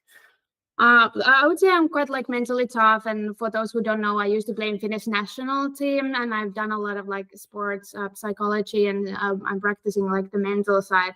So nowadays, no matter what's going in my mind, even if it's that panic, I kind of let it go and have it as a separate thought, just renting a space out of my brain. So in that way, I don't really panic. Obviously, in the Worlds, I was in the classification round that had the panorama puzzle, which was like, what is Yeah, it was a going beast. on? So sure, but I think like everybody, even the best of the best in the world, also kind of like panic. So I think people need to understand it's a little bit misconception that nobody would have any like panic or negative feelings. It's part of the package. You just need to kind of like work through it. Yeah, I tell people all the time, if it's something that's really wild, just have a half a second to take a breath and then dive in, because that's gonna save you a little bit more time than trying to brute force your way into not panicking. Yeah. You can always at least sort. I tell people that even though it feels like waste of time, and it kind of is to kind of like sort for when you don't want to sort, but always keep doing at least something. So you will keep your body and mind going at least, so you don't get completely stuck. That's like the worst case scenario, and it's really hard to get over it. Yeah, puzzling with intention is always huge, and you'll see that with a lot of beginner puzzlers. They kind of shift pieces around whenever they're not sure what to do, and they're just like, what if I just move all these and rearrange them? Always have a purpose to what you're doing, even if it's a very minor one. That's going to help you get up to speed and maybe start throwing down times like Amelia has, which is really great. Yeah, so I mean, it's really great to see you, Amelia. I've personally benefited so much from your videos, and I recommend them to all the speed puzzlers. If you're not following Amelia yet, do it. Watch her videos specifically about strategies for training for the World Championships. Yeah, and I mean, there's a lot of fun ones in there, but so many interesting videos. And yeah, I'm really happy to see you at the top of our podium today. And yeah, enjoy the rest of your evening. Thank you. Thank you. Thanks a lot. Thank you. All right, so we've had a few more finishes. So after Hannah 8th, Elodie 9th, Tekla 10th, Danique 11th, Patrick 12th, Rika 13th, Francisca 14th, Cornelia 15th, Tammy 16th, and Katrin 17th at 58 minutes. Yeah, and that's all under an hour, which is important to remind folks, right? Like you're getting these times for this circular puzzle that are all under an hour. So if you're shooting for some of those for like getting into the top 20, that's kind of the cutoff that you want to start aiming for, is getting your average down under an hour, so that way you can catch up to some of these folks. It looks like we're close to another finisher here. Oh, yep. There's Tana. So Tanya finishes. Mm-hmm. And Arcadius, moments away, just 5 pieces to go. So on the screen right now we have Arcadius, Anna, Rihards, Siobhan, and Barrett. And Stefan has the border to go. So it looks like Stefan might be the next finisher.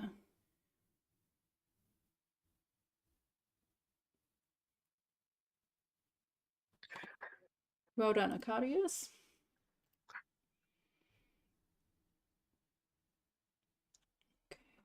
Yeah, this is exciting. You're starting to see a lot of folks moving into that border region,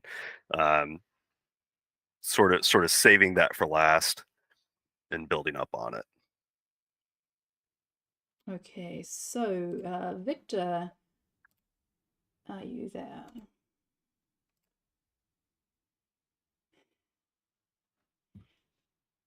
Hi. Hi, Victor. Wow, we see each other again. Yeah, Yes, unexpectedly. yeah, and this is a congratulations on second place and on a completely different puzzle, so completely different to last week's landscape image. Yeah, and in this one there was also kind of a lot of like the same patch of color, which is not my strength necessarily, but it was a lot of busyness as well, so not that bad. Hmm. And I also done it before, like Emilia. Yeah, I mean it is. I mean this has been released in Europe, but this hasn't been used. Hasn't been launched yet in America. So Tammy might be the first American to have this puzzle. Yeah, so when I was choosing circular puzzles, of course, I think it's important to do circular puzzles because we might see them at the World Championships and we're seeing them at some of the competitions. But yeah, it's really hard because they're so popular, especially the circles of colors. It is harder to find one that's not everybody has done, but I knew some people had done this one. And do you remember what your time was when you did it before? As far as I can remember, it was something around 48. I can check real quick. Let me see, 48.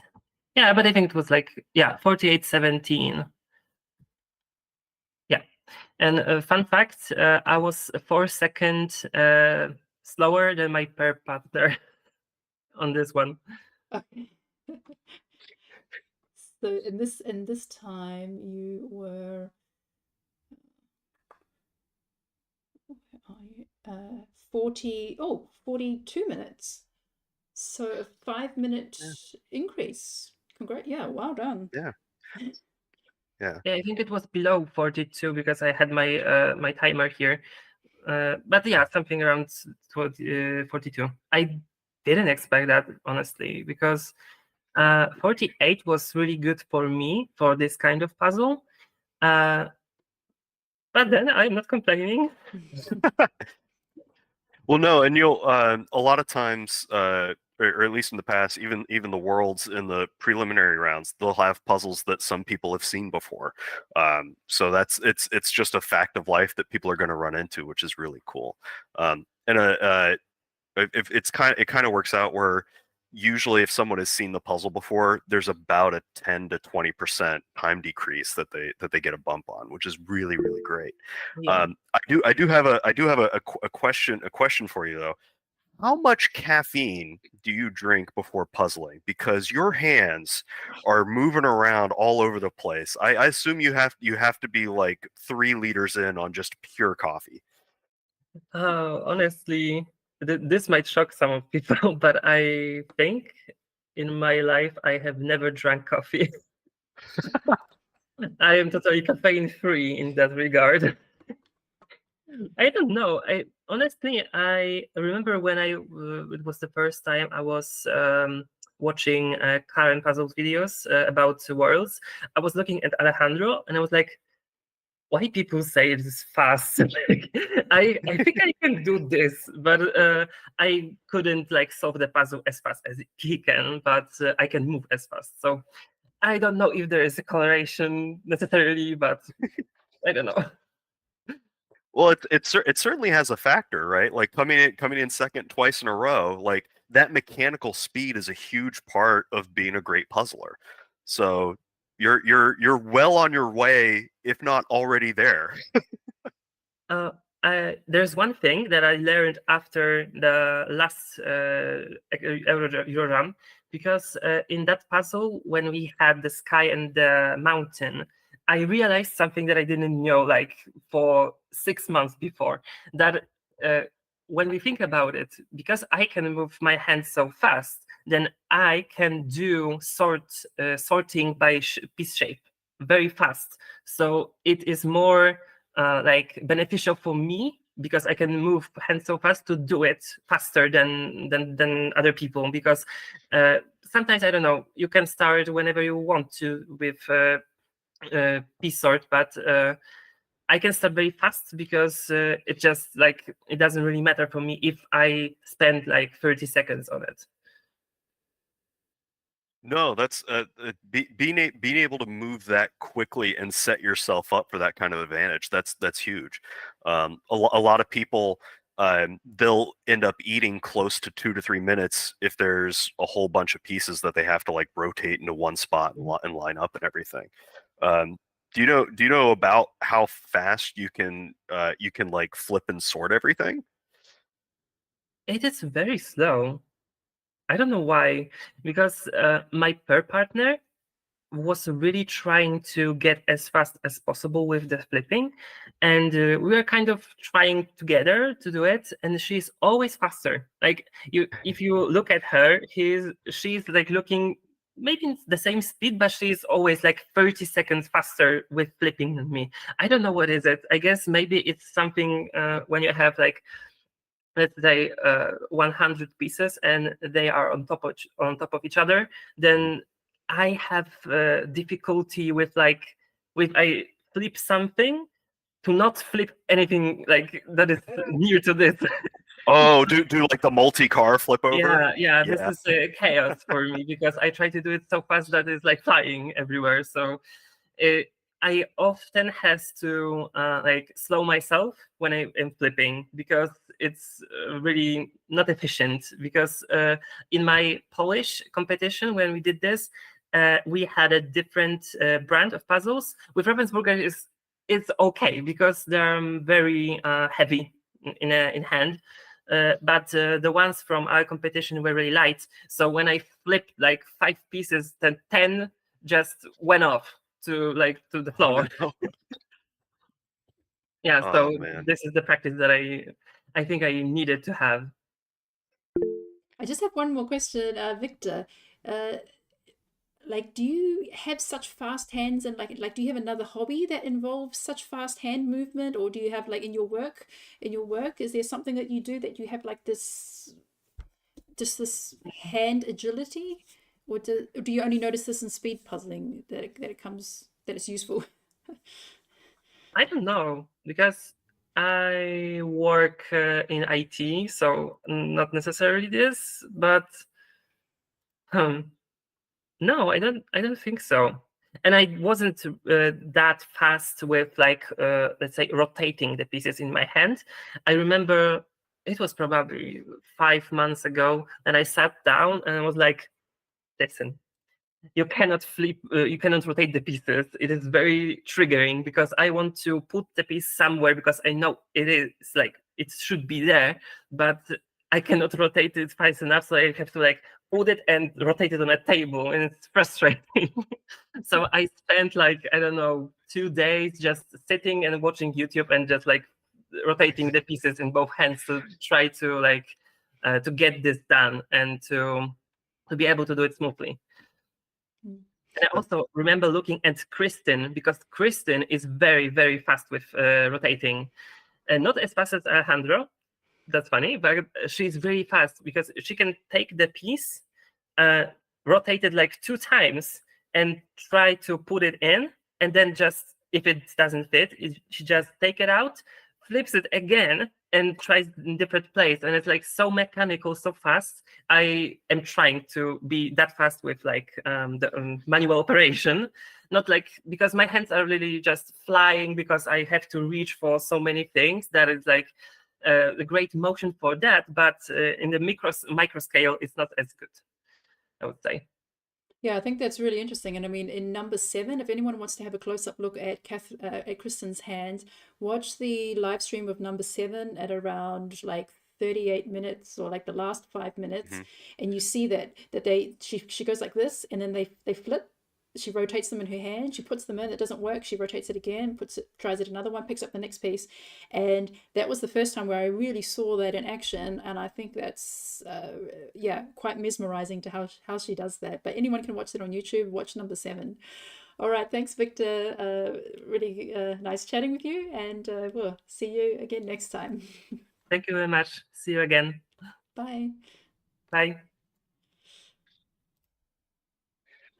All right, so we're at 1 hour and 10 minutes. We have had a lot more finishes. And a lot more people coming down the pipeline as well. Aurora's looking really strong. Eric's looking pretty good. I know he has on the link the not so speedy speed puzzler, but I'm pretty confident he's going to be able to get this in well under an hour and a half, and is cruising through that border edge. So this is where I was finishing right about now. In about 1 minute I was finishing. So I'm in the middle of the pack. Well, and it's the middle of a pretty strong pack, right? Like a lot of folks that are signing up for these competitions, they're the ones that are, practicing relatively regularly or excited and keeping going. So even if you're in the middle of the pack, or anywhere, or if you're a bit slower, you're still well ahead of the vast majority of people that would never give this a shot in any capacity. So everybody's doing really well, and being able to get through this in an hour 11 is huge. Actually, I'm doing a quick spot check here. As a quick reference, at Worlds last year, the prelim qualifiers cut off for one of these at an hour and 11, or an hour 11:57. Was sort of the cutoff for that prelim. So and then which puzzle was that for? that was B. That was the underwater Ocean. The ocean water, yeah. So 1 And hour and then 11. Okay. for the qualifier for that, and then the other, which was the Pokeball. the vegetables, yeah, the Pokeball. Let me check real quick. I think the qualifying there ended up being an hour 18. Yeah, about hour 18 and a little bit. So far, everybody would have qualified for Worlds if they were in one of those others. Yeah, I mean, one or the other. Yeah, I mean, I think we have a really really strong selection here, because at 1 hour and 12 minutes, and we've had so many finishes. Now, I would expect that for coming Worlds 2024, I would expect that to be lower on average, because we're going to be having more people that have practiced a little bit longer, that are coming in specifically for Worlds and are preparing a lot. So I would think that number is going to be a little bit lower. But for folks that are giving this a shot, this is really, really exciting. It looks like Barrett's coming in on their edge, doing a little bit of that rotating around. Benjamin did the whole edge and is now trying to fill in the Snorlax, or Relaxo as he might be known, which is a really interesting tactic. And again, it's one of those things where if those brighter colors jump out to you and that's what you can see to put in, go for it, right? We want you to be able to just keep putting pieces in no matter what. We have Benjamin on the screen. He just sneaked in last time, so he got 1 hour 59 minutes and 59 seconds. So perhaps he was the happiest person when he saw the results for number, what was that, number 9, the Bora Bora. So Barrett as finishing, yeah. So we'll just recap. So after Francisca, Cornelia, I think I said Francisca was 14th. Cornelia 15th, Tammy 16th, Katrin 17th, Tanya 18th, Arcadius 19th, Stefan 20th, Maria Ruskanova 21st, Janie 22nd, Margaret 23rd, Smaranda 24th, Lynn 25th, Madara 26th, Lynn Meritha 27th, Eric 28th, Taya 29th, Barrett 30th, Leah 31. Congrats, everybody. This is really, really fantastic puzzling. So we have about 56 participants, so that means more than half have completed within 1 hour and 15 minutes. I mean, that's a really great, really great result. But also we still have so much time. So if you're one that's kind of, haven't really found your groove yet, there's still plenty of time. Still got 45 minutes. Yep, absolutely. And it really is a thing of you can have a long stretch of not getting anything in, and then suddenly be able to find your groove and get a whole bunch of them in. One of the really cool things, if you watch some of the U.S. puzzlers and some of the EU puzzlers, the U.S. puzzlers, there's sort of this frantic rhythm of getting a whole bunch of pieces in at once, and then a pause as they're searching through things, and then another set. In the EU, you see a lot of the top puzzlers just have this relentless rhythm of another one and another one and another one. So whatever rhythm pace ends up working out for you, that's what you want to end up touching on. But everybody here is doing really, really well so far. Okay, It looks like we have a couple of people doing shape sorting as they're going through. All right, Inga, are you there? Third place tonight.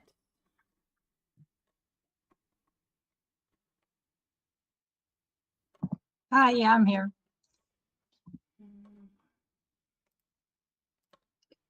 There you are.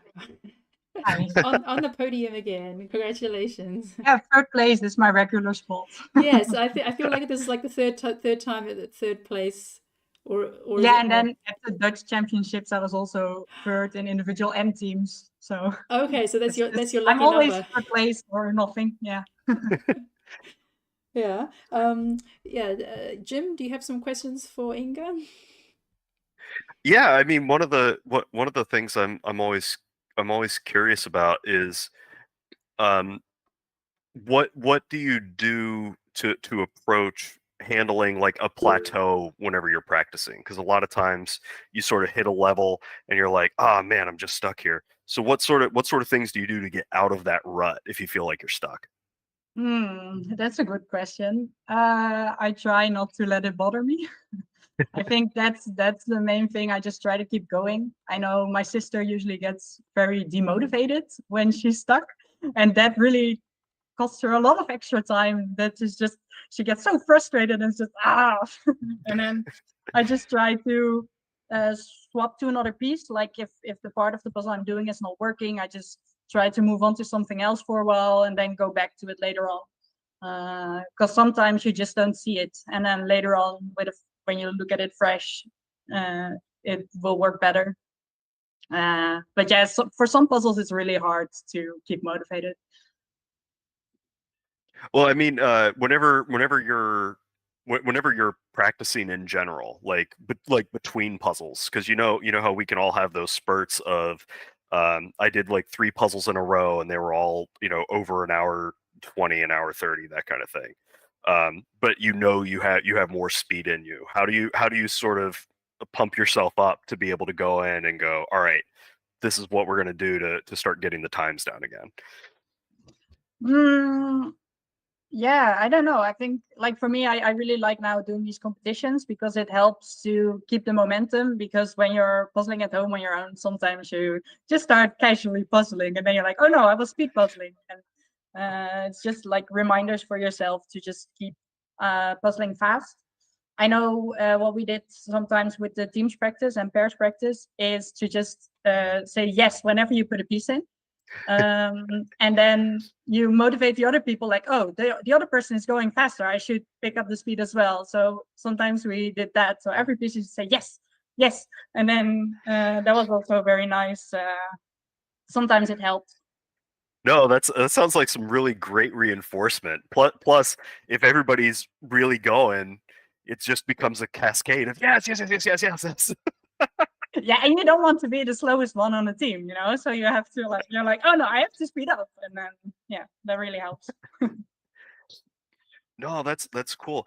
Is working how do you treat working with the team differently from like your own practice or warm-ups? Is it something totally crazy different where you like have them in two separate spheres in your head, or what kind of overlap is there? It really depends on the puzzle. Like on your own, you have like the control over the pieces and you have all the space you want. I think, for example, we did the orange hell with the team, and then afterwards I also did it on my own. And I wasn't really, I was pretty happy with my time on my own, but it's just because you have all the control and you have all the pieces and you can reach stuff. There's no other people in the way. And I remember with the team, it was really frustrating, and no one was, yeah, it was really not working. So also I did one of the circle of colors as a pair yesterday with where it's colors from the inside and then outwards, so not in the Oh, not in the shape. wedges. Yeah. And then I was like, oh, how do you do this as a pair? Because when you're on your own, you just work from the inside out. But then as a pair, you'll be in each other's way, but it's much harder to start from the border and work inwards. So I was really, it's really different, I think, but I'm not sure always about what the best strategy is when you're puzzling with multiple people. Well, and a lot of times the best strategy comes down to not like one strategy fits all for every team, but what's best for the individual players that are inside of there, right? I totally get the working from the inside out and sort of being on top of each other. Have you guys tried doing something where one person builds like part of it outside the puzzle and then airdrops it in, versus everybody working inside the puzzle the whole time? Because there's all sorts of different things to play with. Yeah, true. Yeah, we're still trying some different things, but I think for team we also see that we really try to put it every person on their strength, because for some people it doesn't matter a lot whether they do sky or grass, but for other people it matters a lot. So then you can put the person for who it doesn't matter on the part that they are a bit slower on than the other part, but if the other person is much faster, then it helps. So we try to strategize, like when we see the puzzles, like, okay, do we need to switch positions just to be faster? I think we made that mistake at the Dutch championship because I was sitting at the part that my sister should have done. But we were so used to sitting in these fixed positions that we didn't even consider the option to switch before we started puzzling. Like, it only takes a few seconds, but it would have saved so much time during the puzzle. So I think we really learned from that mistake. Well, and that's it's really cool that you guys were able to figure out what a major slowdown was, and then you're going to address it and fix it for next time, right? Like that's part of growing and getting better, is being able to go, this was a little snag. Let's try changing it up a little. Yeah, I actually really like that in speed puzzling, that there's so much strategy involved, and that when you have like puzzles, sometimes you have these puzzles that have really clear areas. And once we did one with the team, and I was like, okay, let's try just to have everyone do another quarter, because you won't do any part you have already done, and then let's see whether we are actually faster or slower to figure out what our optimal seating is. Do you get to whenever you're working on stuff, do you talk to any of the other teams and ask them like, hey, what's working for you? This is what we've tried, and we've hit a roadblock, or is everything kind of siloed off?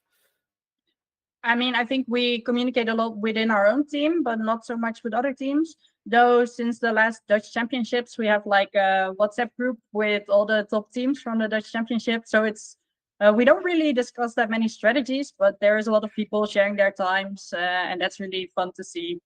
as Oh, well. man. So it's nice that we have a bit more of a community now than we had before. And that's really exciting, is that every chance that, or every time I've seen like competitions in person or online, there's always these new connections being formed. And the fact that you guys went to that Dutch and now you have a WhatsApp group, and even though you're not talking about some of the team strategy stuff, you guys are all rooting each other on. Yeah, and we're also swapping puzzles with some other teams. So that's one of the other teams is also going to the Worlds. So we've been sharing a lot of puzzles between the teams just for practice. So that's also really nice. Oh man, that's a great way to get some extra material, because I know a lot of people watching are sort of the mind of, I only have 3 puzzles. How do I get better? Join a group, start talking to people. They're more often they're very friendly and will swap things. Have you run into any puzzlers that are like, absolutely no, I'm not going to give you any puzzles. I'm also not going to talk to you? No, I think it's really, at least in the Netherlands, like the community is great. This year I brought my boyfriend to the Dutch Championships, and he had never been to any speed puzzling event or whatsoever.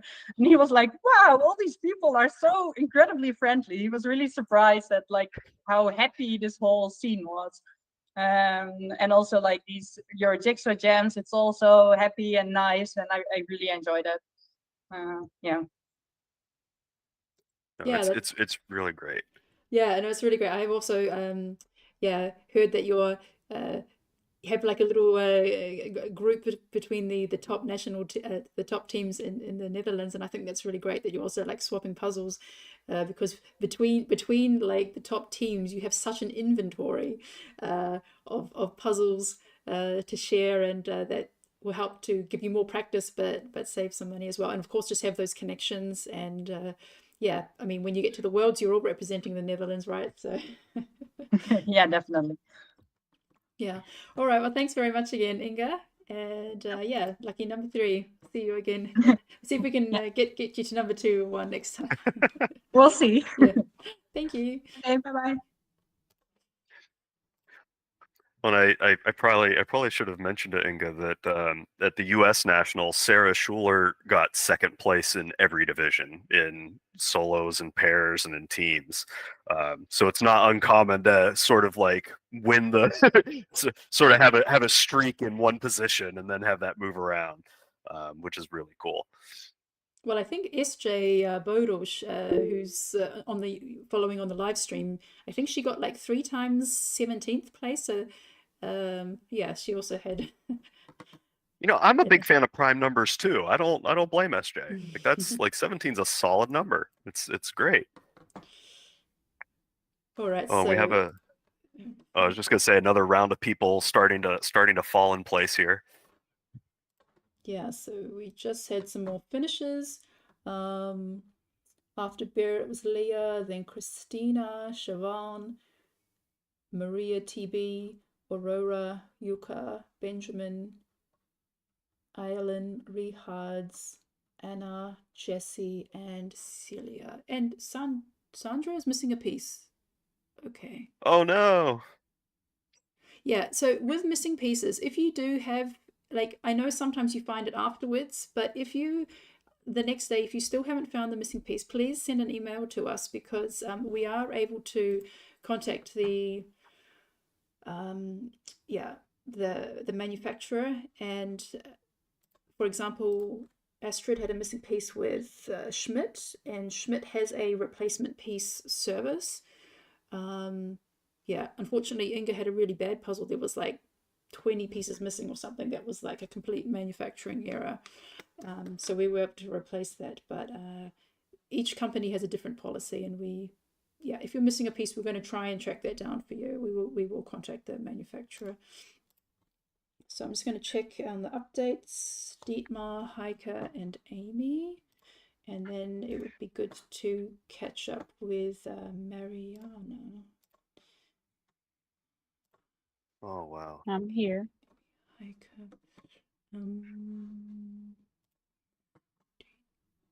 Oh, hi Mariana. Yeah. Hello. Snuck right in there. I was It's always fun. A lot of times on the on like Zoom or Google Meet calls, it's sort of like doing a séance where it's like, are you with us? Are you in the room? Can you hear us? So Yeah, and then someone just says something and, oh, you're here. yep. Move the pen. Yes. No, it's So you've had an amazing run, a lot of travel recently. Yes. Yeah. Thank God it's over. Yeah. Yeah. It has been a very full month. It was the Spanish Championship. It was the British Championship that I didn't know it was a British Championship. I only knew after I applied to it. And then we had the Portuguese Nationals. Hmm. And oh, wow. yeah, so tell us about, first of all, we'll start with the UK because that's where you were first. No, I was in Spain first. Oh, was it? Oh, Yeah. so every It was weekend. Spain, UK, and then Portugal. Okay, Spain. I mean, did you have a bit of world's atmosphere there? Because it was like 300 plus individuals. It was a really huge number of people participating. I think it was, yeah, in the 300 house. So I think it was 340 on pairs or individual. It was something like that. Yeah, and It in the solo, was, it's 360. yeah, it was very, very, very well organized. The space was amazing. They had a lot of space. The tables weren't cramped up. You could do your puzzle just steadily. It's not like Worlds. I wish they would consider to change the place to a place like that. It was very nice. You mean you don't like the opportunity to just like elbow some of the pieces off and run into other people? That's not the point. I was sharing a table with the other a girl next to me, and we were sharing tables also, I think, in pairs, if I'm not mistaken. And also Latvija in Portugal, we netikusto, were ja. sharing.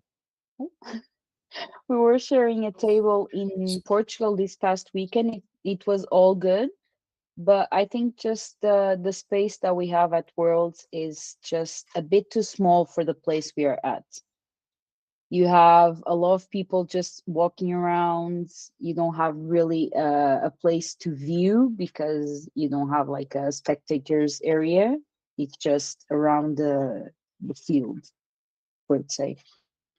I think I know it's frustrating to be packed in, but there's a part of me that is really excited that puzzling has gotten so big that the problem is that the space is too small. Me Like, too. Don't like get me wrong. me from a couple of years ago would not have been able to imagine a scenario where, oh yeah, we need a bigger space for everybody. Like that's just wild and really, really exciting. That's completely true. For me, my opinion is that we should get a bigger room so that more people can come. Because I went to Worlds in 2022 and it was nothing compared to what it was in 2023 and nothing to what it will be this year. So for me, it's the bigger the better. Yeah, because now we're going to have double the amount of people. Last year there was like 600 something individuals, and this year there's only, when I last checked like 2 days ago, there was like 50 spaces left. So it Yeah. will most likely be 1,200 people there. Yeah. Which is really cool. Now, do you like to do giant puzzles as well, or do you just want spaces to be huge? I love giant puzzles. Actually, I only started buying 500 pieces a few years ago when I discovered speed puzzling, because anything less than 1,500, 2,000 was small. Anything less I than would, 2,000 was small? yeah, because I would just sit Sorry, in my excuse window. my exasperation. That's amazing. Yeah, because for me, I would sit in my window and I would just puzzle away like the whole afternoon for a few couple of days, and it would stay there on the floor. And for me, that was the good part. I was puzzling a little bit every day, and that's what I like to do. The smaller ones, it's good to do in one sitting, but I do prefer the bigger ones. Actually, I just bought the 9,000 piece from Ravensburger, and I'm dying to start it. Oh wow.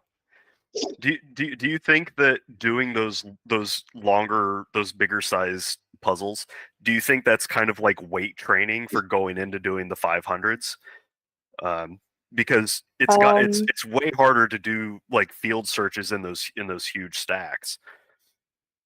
that's true. And one thing I felt was when I was doing 1,000 piece, more or less training for the British Championship, because they do 1,000 piece. I felt that once I got to the smaller ones, it seemed to go faster. Well, it did, but the sorting and everything else just seemed a little bit faster in terms of my way of thinking. So I think it helps. Like doing bigger ones helps, but like if you are planning on training, I think 1,000 is enough for big ones, because doing a bigger than that in one sitting is just torture. Do you have a top speed for your like 1,000-piece puzzles, or do you treat those sort of like this is my chill, relax time? I tried when I was training for the 1,000, I tried to do like a bit faster, uh, like in speed mode, but in general, I just zoned out and okay, I'm just enjoying this because it's way too big to be concentrated. I do around 2 hours, like between 2 hours and a half and three, more or less. So Yeah. be concentrated for that point. It's way too much for me. No, you mentioned that you had been doing puzzling before before starting going to Worlds. Um, how long were you doing huge puzzles for before you started like hitting Worlds? So since I was a kid, like my mom says, I don't have any more space for puzzles at home. It's me or the puzzles. If I bring more, Have you made a puzzle version of yourself to like sit in the bed? no. I Oh, think okay. she would kick out. I think she would just kick me out of the house. Have you is it tricky to go from a long period of time of doing like big puzzles at your own pace versus turning that gear into cranking it into speed? Because I've definitely seen it where people will be working on these big puzzles and they'll forget that the clock is ticking, right? For me, I don't think it was very difficult, but I find that the smaller puzzles help to enter that mentality and just do the shift between bigger ones and smaller ones. You just take like 100 piece or 200 piece and say, okay, I have to do this in less than X time. And for me, I don't stop until I get that time. That helps to just set the mentality to just okay, I have to do it fast. What sort of timelines do you set for yourself as like goals? Below an hour. I haven't been able to consistently get below 1 hour in every puzzle at first. So around I did my first below 50 minutes just a few weeks ago. It was the my loyal friends that was at Worlds 2 years ago. And I did 45 minutes. I was doing it during my lunch break at work, and I was like, hell yeah. And I wasn't even expecting it. So it was I haven't been able to get below the 50 minutes. I'm trying to do everyone below 1 hour and do that consistently. And then I try to lower that a bit more. No, that's really cool to do it in incremental steps rather than doing one big jump. Because then you get those moments of yes, I hit the thing. Did your coworkers like freak out whenever they heard you hit the hit the 40, hit the 45, or were they like, okay? I changed offices recently and my supervisor left, so I'm alone in my office. So no one heard me, and they were all during lunch. And that was a good point, or else someone would be knocking on my door and saying, "Are you okay? Is everything okay?" I feel like maybe it would be good to introduce your coworkers to puzzling, because then you know, every meeting just becomes an opportunity to do like a little side puzzle while while there's a PowerPoint going on. I have been trying. I have been trying. I have been talking about it, and I arrived today and I said, well, it went really good, the national championship and every stuff like that, but they don't seem very interested, sadly. Well, it's once they get that first hit of puzzle dust, it might change their mind a little bit. You just gotta. My hands just, oh, sorry. My hands just turned full blue. Mariana, I No. just have a question about the puzzles that were used in Spain and Portugal, because I noticed that the puzzles were very different. In Spain, you had you had like newer puzzles, and then in Portugal you had puzzles from 2021, Maritime Flair. I mean, because we've seen a lot of new puzzles at the competitions coming out, or like very recent puzzles. And then we saw in Portugal Maritime Flair from 2021, and also the Balloon Party from 21. And Maritime Flair was actually in a portrait. So what did you think of the puzzles in Portugal and Spain in comparison? Well, I think Cats on the Shelf is 2019, so it was a bit older Is it than. really? Okay. Yeah, I'm not sure the koalas one, the year it is, but the Cats on the Shelf, it was 2019, because my pairs partner was talking that he thought that the puzzle was a bit older, and we just thought maybe they are just finishing the stocks. Okay. I So don't know. my mistake. I thought the cat one was a more recent one. I don't, at least in Germany, don't have that. He's in the newest, like the 2023 catalog. It's listed there, but it was launched in 2019, if I'm not mistaken. Between the two puzzles, I prefer busy puzzles. So the Maritime Flair, the Cats on the Shelf, those ones were perfect for me.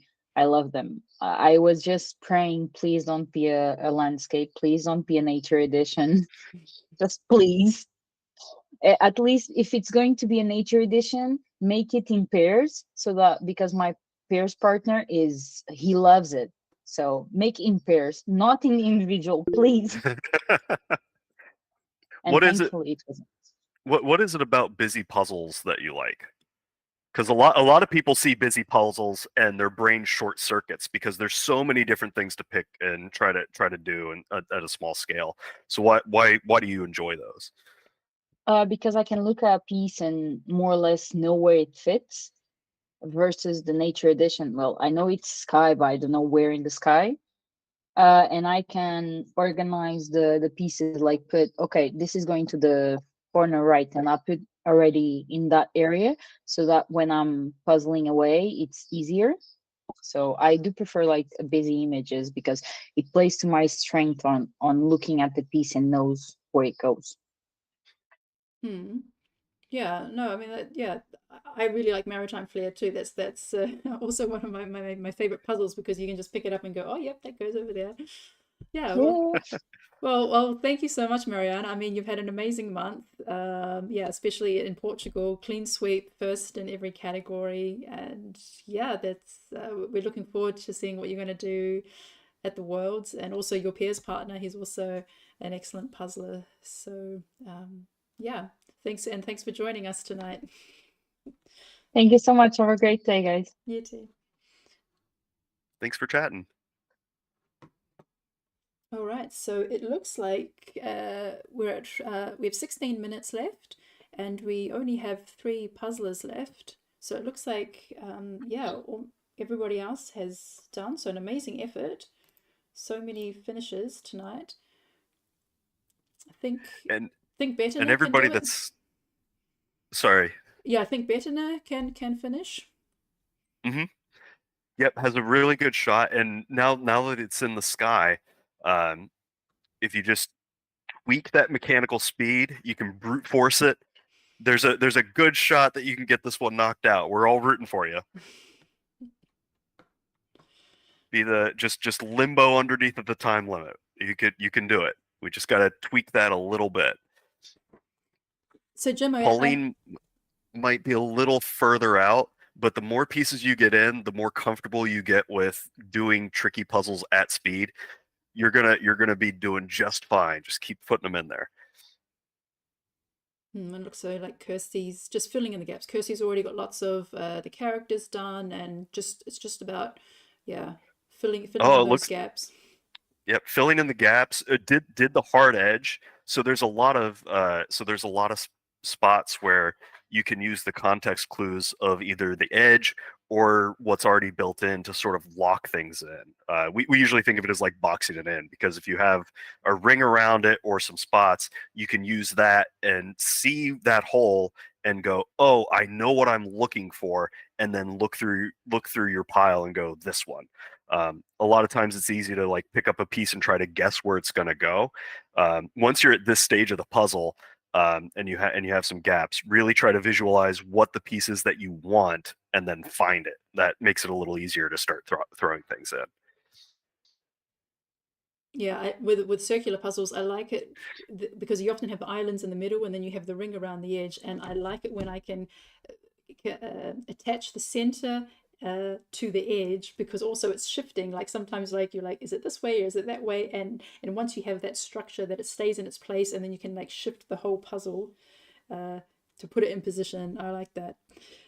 Jim, I actually had some questions for you because obviously you're in the US and you follow the US Nationals a lot, also because your girlfriend Mari participated and came third in teams.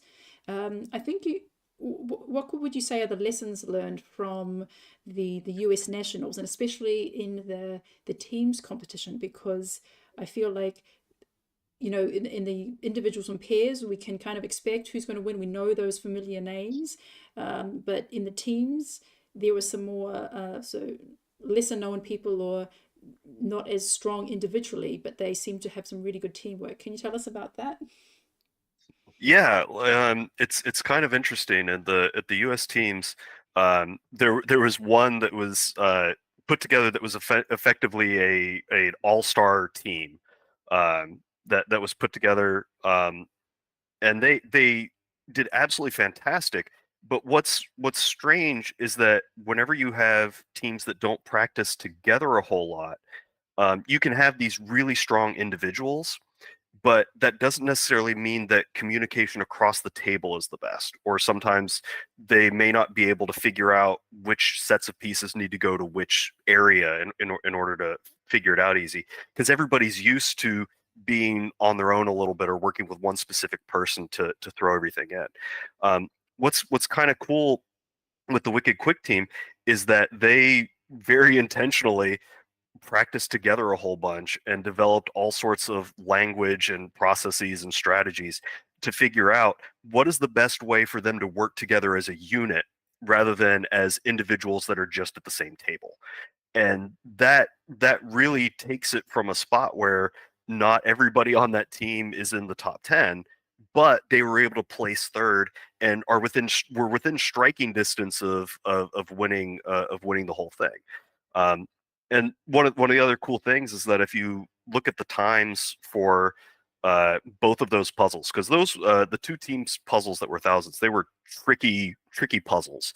That first one, the birds, very busy all over the place, colors matches in a lot of different spots. That slowed the whole field down pretty significantly.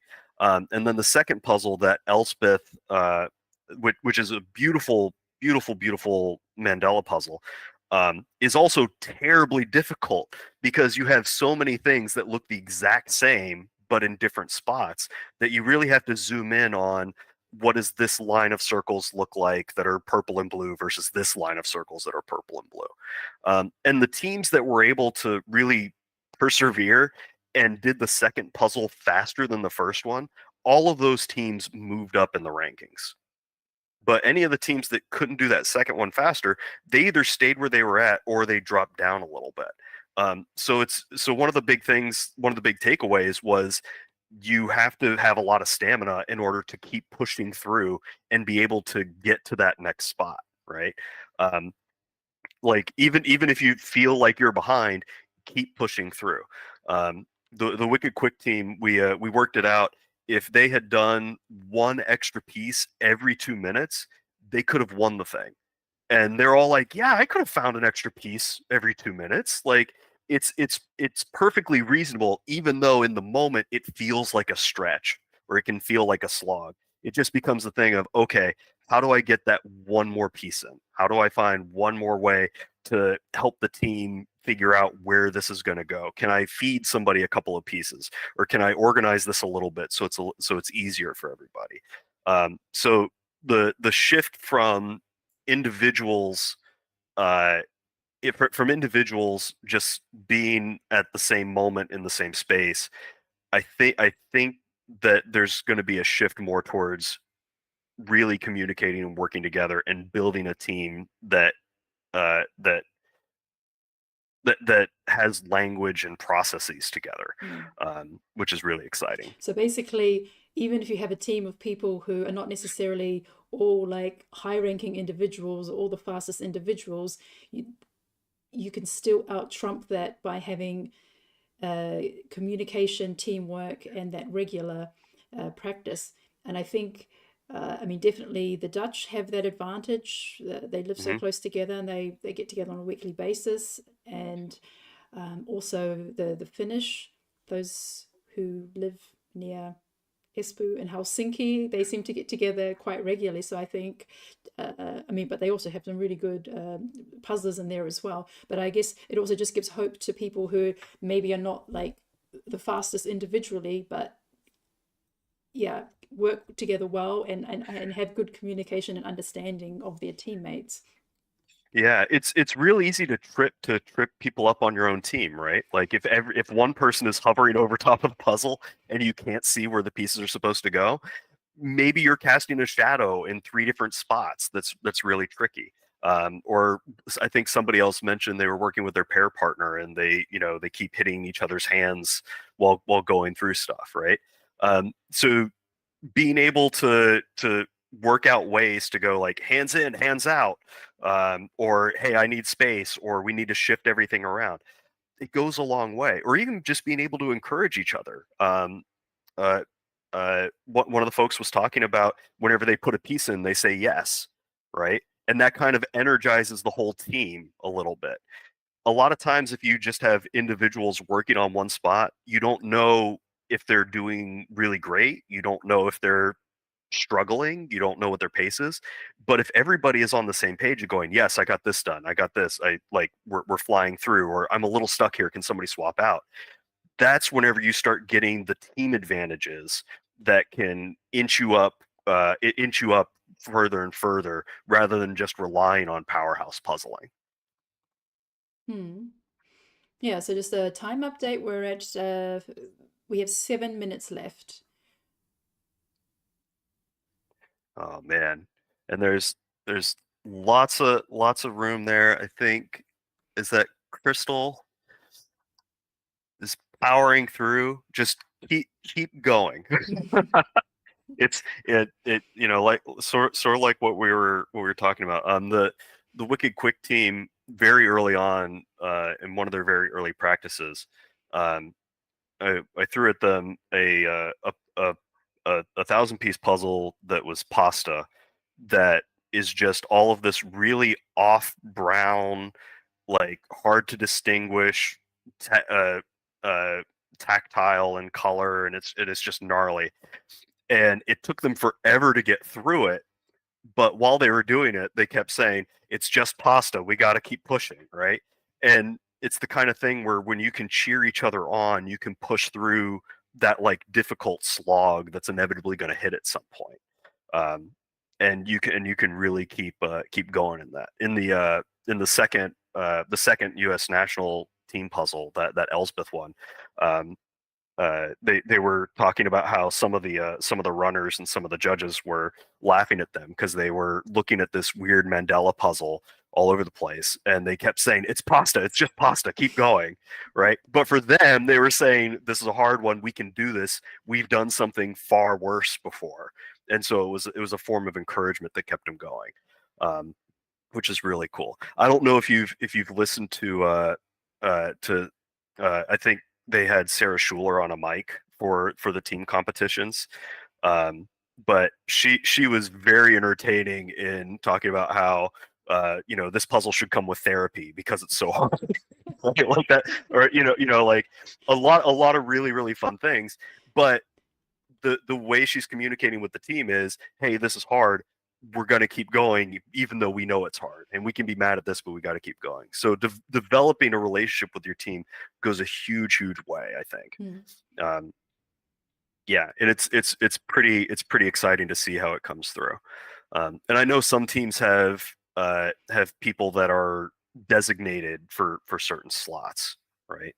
Because you'll have some teams where there's like one person that is the builder. All they do is build, and you'll have a couple of people feeding them pieces or like organizing spots or airdropping chunks in. And you'll have one person that's like the project manager. You work on this, you work on that.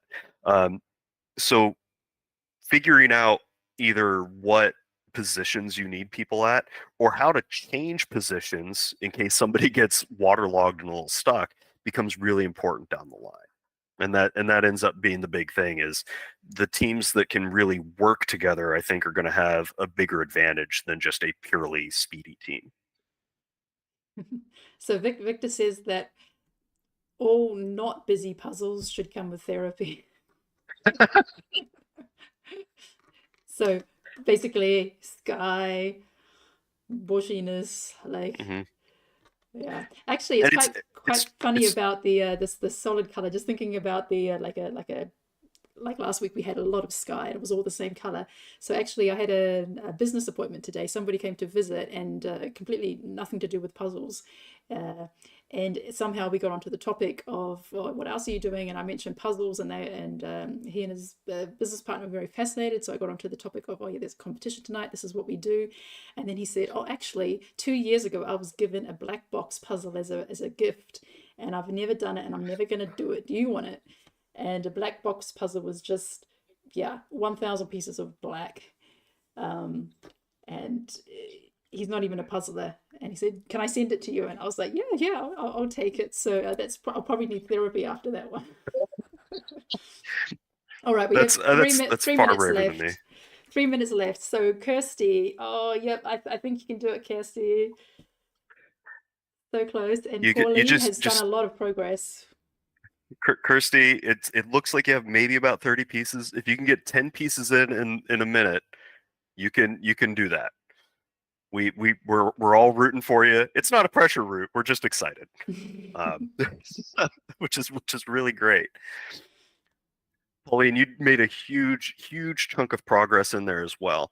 I know early on, Pauline like built that Snorlax out the gate, and then was trying to build out from there, and did the Charmander, and then shifted to doing the border. That's not an easy shift to do, especially in a puzzle like this.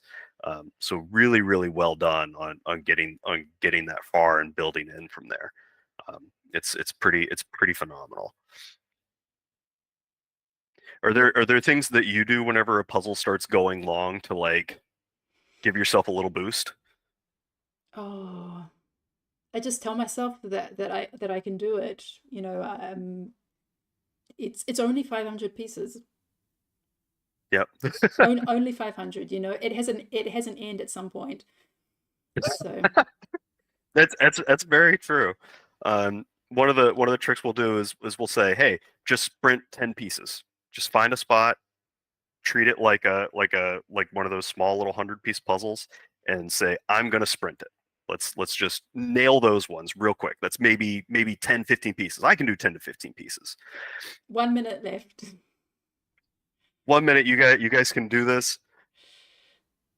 Really going up to the bell and over, and that's like this is part of the puzzle process, right? And even if this one isn't in under time, you're gonna be able to start getting the next one in under time. It's just a matter of you keeping up and trying it and getting experience. That's a Definitely. huge chunk of it. If you do this a second time, and you will be so much faster. Yep. So 20 seconds. Yeah. Go, Experience Pauline, goes go, a long, long Kirsty. way. You can do it. Put on the speed boost. Just imagine every piece that you go in is just a little yes. 4, There's another 3, yes. Come on. 2, 1, 0. Stop. Well done, everybody. Okay. So close, Kirsty. Well, Catherine says that sometimes when I'm stuck, I just get up and look at the puzzle from another angle. That's also a good advice. Yep. Yeah. Lots of little things. Sometimes just taking a breath, shaking it out for a half a second and then going back in, right? Whatever works for you to hit the reset button a little bit. But this is really, really wonderful puzzling. You had how many people made it in under the hour 12 mark? It was like 16 or 18 people, right? Yeah, I think at 36 people completed at around an hour and 10 minutes or something, so more than half. So Pauline, just count the leftover pieces and write that in the chat. So Kirsty, oh yeah, so we'll find Daniela. She's been doing a great job in the background. Yeah, one of the as much as watching all the puzzlers and listening to us jabber a little bit, Daniela doing the heavy lifting to keep everybody to keep the windows moving a little bit and our eyes on who's doing what. That's really phenomenal. Now come on, Kirsty, put the last pieces in now. We want to see it finished. Yeah. I'm good to hang out for a couple of minutes. We want to cheer you on. Yeah, we want to see Kirsty finish. So Daniela, how was that for you this evening? Really great, really great. Although indeed extremely busy because I wanted to listen to the comments and I needed to do a lot of tasks, but it was very nice. Thank you very much. Yeah, no, it was I mean, there's a lot to do because especially with the two of us talking or the interviews going on, it's like the listening is activated and then the eyes are like scanning everywhere, and then also you gotta grab and send me messages as well. I need to check quick because I don't want to miss people. I have been in some events that is so busy that it's impossible to keep an eye on everybody, and I felt that responsibility. So you did great. No, you did really well. I think we only missed a few people. Probably we even got the most on camera tonight. Yeah. Hey, Christy finished. Christy did it. Yeah. Oh, and there's a puppy to cheer. And I'm gonna talk to Patrick because there was a moment I took a picture with my phone to don't miss it, and I hope he doesn't mind. But I'm gonna ask him and send it to him. I don't know if you can see. Oh, it's not possible. His cat was sitting on the table. We did have him on video for like half a minute with his cat sitting on the table. Yeah. Yes, yeah, like used to do it. Yeah. All right. So so everyone's so we have the counted pieces, and thanks to everyone who's been following with us and commenting. It was really fun, and I'm so glad that we had some great times and almost everyone finished. Yeah. So what's next for you, Daniela? With puzzling. Puzzling. I'm focusing the round puzzle because I got as well my mystery puzzle for the Euro Jigsaw Jam, and I'm gonna do pairs with my friend that is going with me to Spain. Normally I puzzle with my husband, but come on, we cannot both be gone for a week while our daughter needs to go to school. So then I'm going to Spain with a very good friend, and she never have been in a speed puzzle competition. And I convinced her, yeah, we need to join the Euro Jigsaw Jam because it's the only way, to get a good hint, a good idea at least of what we are going to face in Spain. Yeah, excellent. Good that you could convince a friend to join you. And so in number 18 is a pairs competition as well. So I'd just like to remind everyone, I feel like some random YouTuber now, please like and subscribe. Yeah, that would be nice. But yeah, most of all, we're just happy that you're here. So, and Jim, thanks so much for joining tonight and adding all your background of the teams, coaching, and the analysis and the statistics. That really brings a different aspect, and I really happy to have you on board tonight. Thanks for having me. This is a total blast, and it's really exciting to get to see some of the top players and also some of the soon to be top players, which is really, really cool. Yeah, so we'll see you again next time, and I just want to wish everyone a good night, and thanks to everyone for being a part of the Euro Jigsaw Jam number 12. So thank you and good night, everyone. Bye. Hi everybody.